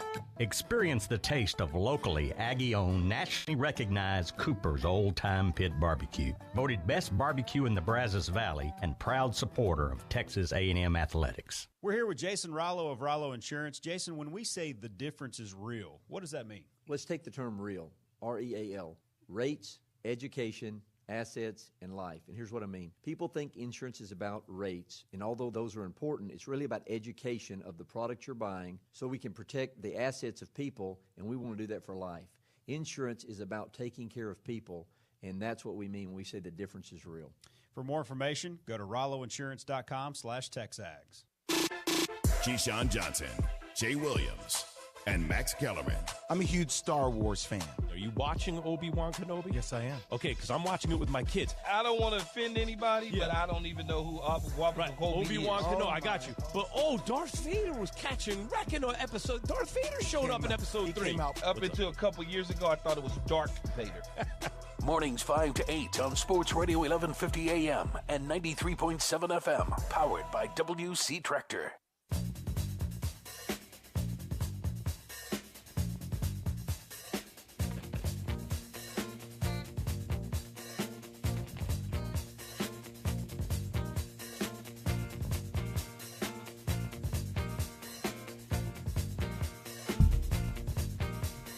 Look at he is, Matt Browning, host of the TexAgs Radio Show. If you're watching on the YouTube stream, move your mouth so it looks like you're talking. Hi, at TexAgs Radio. All right, welcome into TexAgs Radio. It is now time for the Fan Show. We have everybody doing it. The Fan Show is presented by Girard Construction, custom home builders for the Brazos Valley since 2002. They don't just build homes, they build relationships. Learn more at girard-construction.com. Roy May, hello. What is going on? Matt Browning, hello. Good morning. Randy Trujillo. Fresh meat. Good morning. So for those who don't know, Fresh Randy meat. won TexAgs Idol. Could have won week 1. It was a close vote, right? Yes. He wins this most recent one in spectacular fashion. It was a blowout, to be honest with you. Well, I mean, when you say that Ryan Tannehill and Weidemeyer are going to be the next college football Hall of Famers, you kind of shoot yourself in the foot right there. You're downhill from there. It's almost like saying Bill Aerosmith was his thing. So did you listen? Did you hear that whole segment? I did not. So his opponent. They asked him straight up. By the way, he's great. He's funny. He was mildly funny, sure. I mean, mildly. Browning, you're not that funny. Come on, I'm hilarious. So so they asked him who's the next college football Hall of Famers from A&M. And the guy said Tannehill and then Weidemeyer. And then everyone just went off on the poor guy. I mean, they were just bombarding him. To his credit or defense, like he thought the question was something else. And he prepared something for that, and then he was like, But you gotta be able to transition. Gotta go on the fly. But he's a stand-up comedian in the air. I think he's funny, and it just this particular one didn't work out for him. We're never gonna let him live. No, he'll never live that one down. Well, you become a TexAgs legend, whether it's good or bad. Yeah. it's like some of the new words that pop up on the boards. They're words now. Yeah, that's true. That's true. So, Randy, congratulations. So I'm going to let you start off. What is on your mind Aggie sports related? Like I said that other day, I think A&M just need to take that attitude. Like, we're here. We're not going nowhere. We are the Aggies. The Aggies are we. That needs to be our sports motto. Nothing given to us. Go out and take it. Yeah. Just, hey, we're here. We're not going to go nowhere. Y'all got to get used to it. Like it or love it. And that's how you live your life, right? Oh, that's it. Yeah. Growing up small town here in Texas, you learn the hard way sometimes. So I don't know if you guys heard the beginning, and you probably didn't hear it because you were here. I saw Randy through the glass I think Ross was here when you were here, right? Yeah. And I was like, oh, Ross brought his bodyguard. I didn't know. Like, this big old guy standing there, and I walk out there, and he goes, hey, David. And I was like, I know this voice. and I go, are you going to be on the fan show? He's like, yeah. And I go, Randy. So, Randy, I thought you were Ross's bodyguard. I brought my bodyguard today. Yeah, you did. Roy May in the house. What's on your mind, sir? Well, you know what? I won't take the one that's teed up because I know Browning is like still in vacation brain, so I'll give him baseball. Thank you. Yeah, you are welcome. What's on my mind is just it spurs a lot off of what Ross Bjork was talking about. And if you look at it, we're not just a football school. We're not, I know that it's baseball season. I saw in the comments it's baseball season. Somebody was complaining that there's a football on the desk, but he who makes the gold makes the right. But what a fantastic position we're in right now as an athletic department. Because obviously we have Jimbo. Obviously we have Schloss, And then you look at the hires that we've made in women's basketball. And you look at Trisha Ford coming in for softball. Obviously, like you said, track. We have a legend in track. Look at our golf teams. Look at our tennis teams. Across the board. So you look at and men's basketball. You got Buzz. Yeah. So and he talked about the Director's Cup, and I know a lot of us make fun of that for some schools that talk about the Director's Cup, and but it's important. It's important for your entire athletic department to be good because if you're a major university, we have the second highest enrollment in the nation. We have the second or first largest campus in acreage that we own. Like, we should always be a powerhouse. And I know that there are schools out west that get a lot of points in Director's Cups because they play sports that we don't, right? And there's some sports that we don't play. We don't have a D1 hockey team. We don't have rowing, we don't have lacrosse. Gymnastics. We don't have gymnastics yet. Still pushing on that. But there's no reason not to. And we're right next to Houston, and we're in the SEC. But so I think it's so positive, with this weekend coming up, such a big weekend in Aggie land, on top of the camps that are going on, this and that, and the recruiting we see in different sports, tennis, and what Bird's doing right now with some transfers. She's bringing in big-time transfers. You've got to absolutely love where we are as an athletic department across the board. And like you said, like, if you don't like it, I don't care. Like, if you don't like us being here, beat us. Like, and we're trying to get to that point to where we can be at the top of the standings. If you don't like, I'll be the bad guy. I'm sick of being the nice Aggie that says, "Oh shucks, we ran out of time." I don't want to run out of time anymore. Exactly. You gotta if you beat them down, knock them down, push up off of them. So don't pick them up. So I'm just excited about the athletic department across the board. I really am. Well, because we're spending money finally. I mean, all those years we didn't spend like we should have. Budget hires, sometimes, but tons of them. I mean, lots and lots of budget hires for years, and now, we're spending the money, and we're going after. I mean, we're not only just going after the top football coach, we're going after the best women's softball coach we can possibly get. We're just going after women's the best basketball. coaches. Yeah, we are trying to get the best of the best, which we did not do for a long time. So, I love the fact you say we're here. Get used to it, because I really do feel that way. We've got the resources, we've got the fan base, we've got the money, we've got every single thing. Everyone always talked about us being a sleeping giant. It wasn't just football. It's across the board. We're a sleeping giant in everything, and the move to the SEC pushed it all forward. I love both those ideas. Until oil tanks, everybody's screwed. Yeah, well, because we're here. Yeah, we are here. And Ross even said it on this show today. He's like, at other places I've been at, we go after the up and coming coach. We go after the power group of 5 coach. He goes, all these are Power 5 coaches, right, with winning experience out there. You're not hiring potential; you're hiring proven. Yep. What's on your mind? Baseball. Yeah. Baseball. Although I do have to say, and for me and all the other folks playing in the Pebble Creek member guest this weekend, who's going to miss a lot of the baseball in the 105 degree You're not going to miss the heat. I'm pretty sure you're going to get that. We're going to be right in the middle of that. Oh, it's going to be brutal. But baseball, and how fun this regional was. I mean, this is a fun team to watch. I remember I heard you earlier this week. When we came to the 9th inning, like, I don't feel nervous that we were going to lose that game. No. I really felt we were going to come back and win it. Yeah. And just the bats get hot at a certain time. You got guys that on there that are so clutch. I was so happy for Warner who struggled the entire series, and to get those two giant hits at the end of the game. I was fired up for that. Moss is a machine.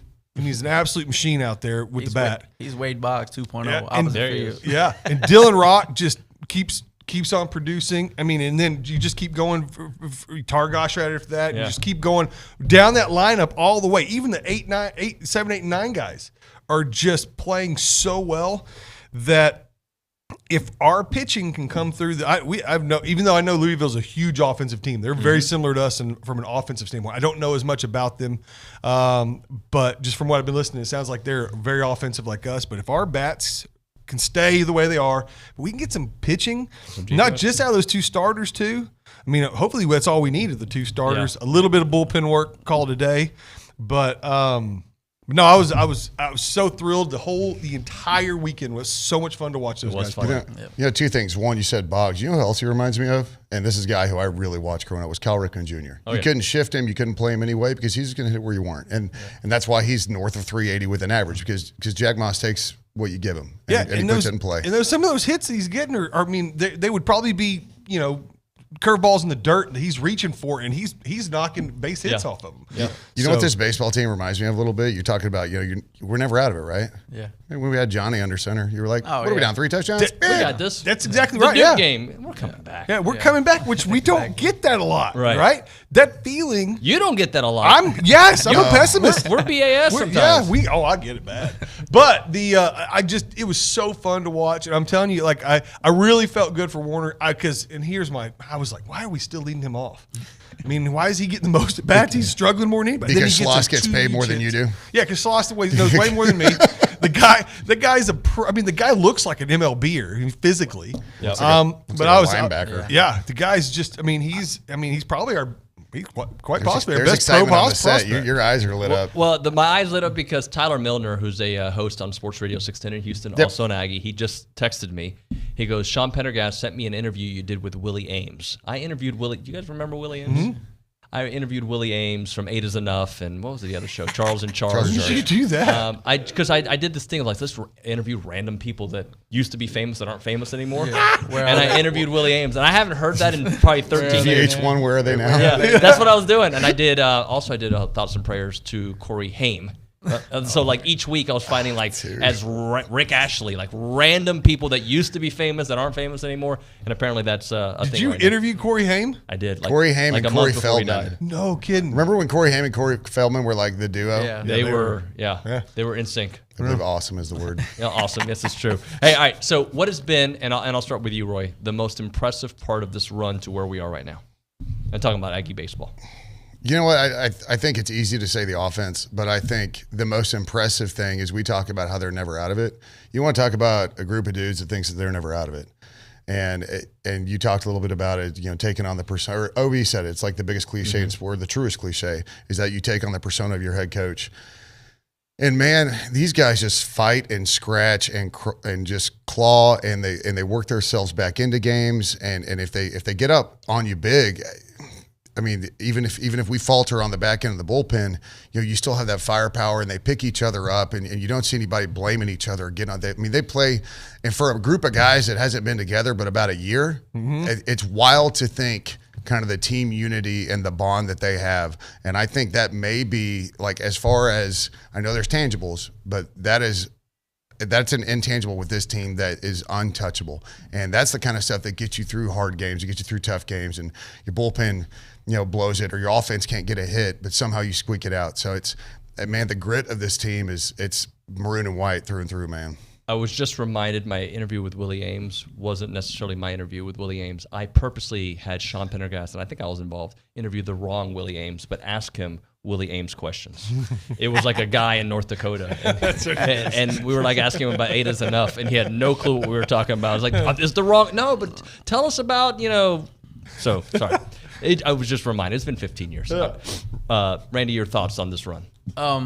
Like Roy said, this team right here, I wouldn't want to follow them into a bar, because if you picked on one, you probably have the whole team on you. Right. That's how close they act. You know what I mean? They have each other's back no matter what the situation. I've never seen one of them like that other day when they hit that should have been a double play ball and they messed it up. You know, nobody covered his base and then he didn't touch the base, phantom tag on the base. You didn't see him like, man, what are you doing? Mm-hmm. Or, you know, Slosh comes out there. Yeah, he tells him, hey, gives him that look like, man, what the hell's going on? Mm-hmm. You know, but at the same time, they have each other's back. And like you said, they don't feel like they're never at. But I think that comes back with Coach Slosh. He's got that attitude. Like I heard him today. He goes, we're Texas A&M University. We should have the best pitchers in Texas here. And then he's got that attitude like, why not us? No excuses. You put on that uniform, Texas A&M, you walk between them white lines. You take no prisoners. You know, that's where you got to be. You know, between them lines, it's one attitude, one for all for one. All right, so let's do this. Let's hit a break. We'll come back. Some more baseball, and definitely we got to talk some football, right? Please. You guys watch the umpires this past week, too? Oh, man. The what? The umpires in college baseball this week. It was terrible. I was in Vegas, and I took in so much baseball that my head was spinning. Yeah, there was a lot of and we saw some strike zones that were ridiculous here in this region. We'll talk about that and more here. It's TexAgs Radio, presented by David Gardner's Jewelers. I'm Chelsea Reber with your community calendar on the Zone. The Bush Library invites you to this summer's Bush Birthday Celebration on Friday, June 10th from 11 a.m. to 3 p.m. Festivities will take place in the Rotunda. Come out to Cheers to Craft Beer in downtown Bryan on Saturday, June 11th from 3 to 6 p.m. Proceeds from this tasting event benefit Voices for Children CASA. Our Savior's Lutheran Church is hosting a fine arts camp for incoming preschool through 5th graders. Mornings, June 13th through the 17th. Register your child at oursaviorsbcs.org. Stage Center Theater in downtown Bryan invites you to see Steel Magnolias, Robert Harling's play about 6 sassy women navigating life through the good times and bad. Performances run June 9th through the 25th. Purchase tickets at stagecenter.net. It's the Bellucci Hour Original. Don't miss Billy Lucci of All Things TexAgs as he joins Louie on the Smoothie King Hotline every Thursday from 1 to 2. That's your community calendar. I'm Chelsea Reber on the Zone. Hi, this is Kelly Adams with Girard Construction, custom home builders for the Brazos Valley since 2002. We love to help our clients take their vision and build it into reality. Our local team is hands-on and will work with you step by step, from planning and budgeting to choosing finishes and handing you the keys. All of our subcontractors are local, and most have been with us for 10 years or more. At Girard Construction, we don't just build homes, we build relationships. Let's build your dream home together. Visit us at girard-construction.com.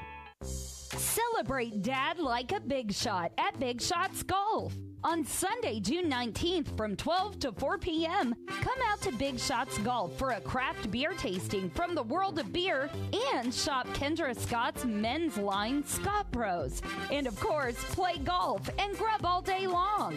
Book your tee box now at bigshotsgolf.com. That's bigshotsgolf.com.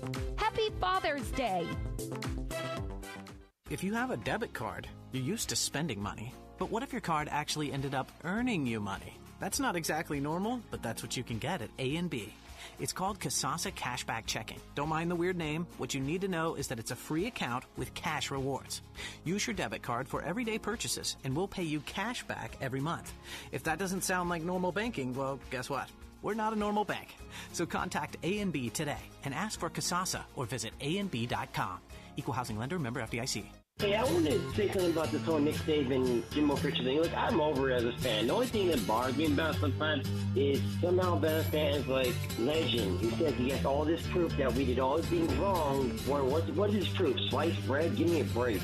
I'm like Jimbo. I don't care about this so much anymore. I'm looking towards the future and this upcoming season. The Paul Feinbaum Show, powered by Polaris Fun Center, 2 to 4 weekdays on the Zone. I sit alone in my four-cornered room staring at candles. Cool out, man. We're on the radio, dude? Yeah. Oh, all right. Let's peek this here. Headline, I can't sleep. All right, my mind's playing tricks on you. Hoyt asked for some Ghetto Boys. What's up, Ghetto Boys? Yeah, so we got a little Bushwick. I will say I can't believe you didn't remember Dangerous Minds. I couldn't remember the name of the movie. Yeah. The movie was fire. Yeah. For like an hour. Like maybe 7 minutes.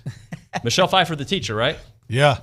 That's the danger. Yeah. Coolio, that song was way overrated. Yeah. It was good until it got overplayed. Then it was overrated after that. By the way, it is the Fan Show. We are presented by Fan Show by Bjork Construction, custom home builders for the Brazos Valley since 2002. Your dream home built into reality. Learn more at gerard-construction.com. Chase in Houston listening, saying we need to do more of those celebrity interviews of people who used to be famous and putting them on the air. So maybe hey, Chase knows enough of them. Yeah, he does. He knows everybody. Yeah, he knows every famous human being there is. Yeah. So, Chase, you got anybody? Bring them on. Bring them on. I don't care how old it was. Let's. All right, I want to talk some football with you guys. I sent you this stat because it seems like an easy question. Tim Tebow, is he a first ballot college football Hall of Famer? You want to go first on this one? Please. Let me read why it's a question. Okay. Since 2015, there have been 10 FBS players who have earned enshrinement following their first appearance on the ballot. So not that many. Vince Young, Darren McFadden, Joe Thomas, Charles Woodson, Ed Reed, Calvin Johnson, Peyton Manning, Marshall Faulk, Derek Brooks, and Ricky Williams. Okay. So, well, first of all, you sent first ballot Hall of Famer. You didn't say college. So I looked at the list. I was like, no. Sorry. None of these guys are no. College football. Hey, I remember him in the pros for a minute. College Football Hall of Fame. Right. Tim Tebow, 1,000% yes. First ballot. 100%. Not even a question. And here's why I say that. If Vince Young made it, right? Mm-hmm. I mean, let's look at this. Tebow won a national championship plus a Heisman, right? He led his team through it, and I'm not just talking. Let's take away. He won 2 championships, right, Tebow? The first one was he was a kind of a role player. Right. Remember, it was what was his Leak. Chris Leak. Chris Leak. Yes, Chris Leak was the starter, and he would come in and do like kind of a heavy package at the. Wrong Florida school. I thought Charlie Batch for some reason. Chris Leak and Charlie Batch. I got those two mixed up. I don't know, but yeah, I mean, you look at it. Let's take away how he moves the needle off the field, right? Yep. Which he obviously does. He's very, very, very, very populated, very popular, very, polarizing. But just take what he did on the field, leadership skills, how he took a group of absolute gangsters, absolute criminals. I mean, that entire team, if you go back and look at it, that's an absolute team full of criminals that he led to a national championship, basically helped with 2 national championships. Yep. He's a 2-time national champion and a Heisman Trophy winner. Vince is a 1-time national champion, not a Heisman Trophy winner, although some people say he should have won it. He shouldn't have. He sucks. Reggie Bush. I'm sure it's got... There's no bias there. No. I mean, if I went an Aggie, I would tell you Vince Young is one of the greatest ever, but I'm not going to say that because I don't like him. But I mean, if you look at it, 100%, not a question in the world. The guy is one of the greatest. Like when you think of college football, he's one of the names that you think of. Absolutely. So no doubt in my mind, he deserves it more than anyone you just said on that entire list. You're completely insane. Nope. Read the list again. I read it. I'm talking Heisman Trophy and 2 national champions. Come on. College football-wise, very few names will ever move the needle more than Tim Tebow does. Jeez, Charles Woodson's on the list. Charles Woodson was great. Don't get me wrong. I'm just saying that Tebow. He won a Heisman not as a quarterback, so that's a little bit more special. Agreed. Okay. All right, so let me just throw this in there. But yes, he's 100%. Yeah. But if we got to draft these guys tomorrow, who would you rather have? Who drafts a cornerback in a fantasy league? Are you a moron? Of course you take a quarterback. Okay, thank you. All right, so is Johnny first ballot when he gets his chance? Oh, definitely. No, I don't know. So. He's not I don't know. We're biased, so we're going to say yes. But I'm saying no. Because of his reputation, it'll be a no. Yeah. It's got nothing to do with the stats. It's got to do with his reputation. So beyond college reputation. If it were stats alone, he'd be a first term. It's a no doubter. Yeah. He's one of the most electrifying players I've seen really in any sport. Yeah, but he very well could though too. He very well could be a first ballot. Now he might make it, but I don't think he's 100% like. But if you're saying if somebody made you put money on it, you would say no. I'd say no. Yeah, I think I would. If you forced me to put money on it, I'd probably say no too. I'd say he's a college football Hall of Famer. He'll get there. But again, it is. I mean, you look at him right now. I mean, if you watch his Instagram or keep up with him at all, you'll kind of see that you're kind of. I would have said that Wynn was the first. First time. First ballot Hall of Famer. Well, let me ask you guys this: we got about a minute and a half left. Is Kevin Smith getting in? Yes. 100%. Should already be in. He should be in, right? Yes. Why is he not in? Because everybody hates Texas A&M. Yeah. Honestly, to an extent, because back then you're talking about playing on Raycom Sports, you're not as many national television, not as many eyes on players. People don't understand the impact that Pup had in games. People don't understand the impact he had in the NFL, to be honest. Yeah, he was one of the, he was a big piece of that Cowboys, those Cowboys Super Bowls, for real. Randy, I'm going to seconds on this. Your thoughts on the softball hire? Very good hire. Her main her main interest is pitching, and that's where we lack. We have the hitting, but the pitching has come down to hurt us in the last couple of years. When pitchers can go 190 pitches deep, you got to have somebody centric on pitching. Absolutely, I love it. Love the hire. Trisha, for your thoughts? Don't know anything about her, but I'm looking forward to learning. Right, Ross Bjork hired her so far. So we know it's good, right? I'm happy with it. Hey, thank you guys. Randy, great job, my friend. No problem. You'll do it again? Yes, sir. All right. The TexAgs Idol is actually paying off, ladies and gentlemen. What a segment. All right, that's going to do it for TexAgs Radio here on a Thursday. Tomorrow I will not be here. Probably be calling in. I'm going to be watching every pitch. Are we going to interview the formerly popular and famous David Nuño? You're going to call in for an interview? I'm going to be the fake David Nuño here. You know, I know there was no sound earlier. It was a great show, apparently. He's going to be doing his Clark Griswold. Have your brother call in for you? Oh, he's done it before. He'll do it again. We'll just get Shirtlift to call in with one of his many personalities. See you guys. Dig 'em. So, how are the kids? Well, Emily made the honor roll. Oh, good for her. Yeah, we're really proud of her. Tyler, on the other hand, though. What's going on?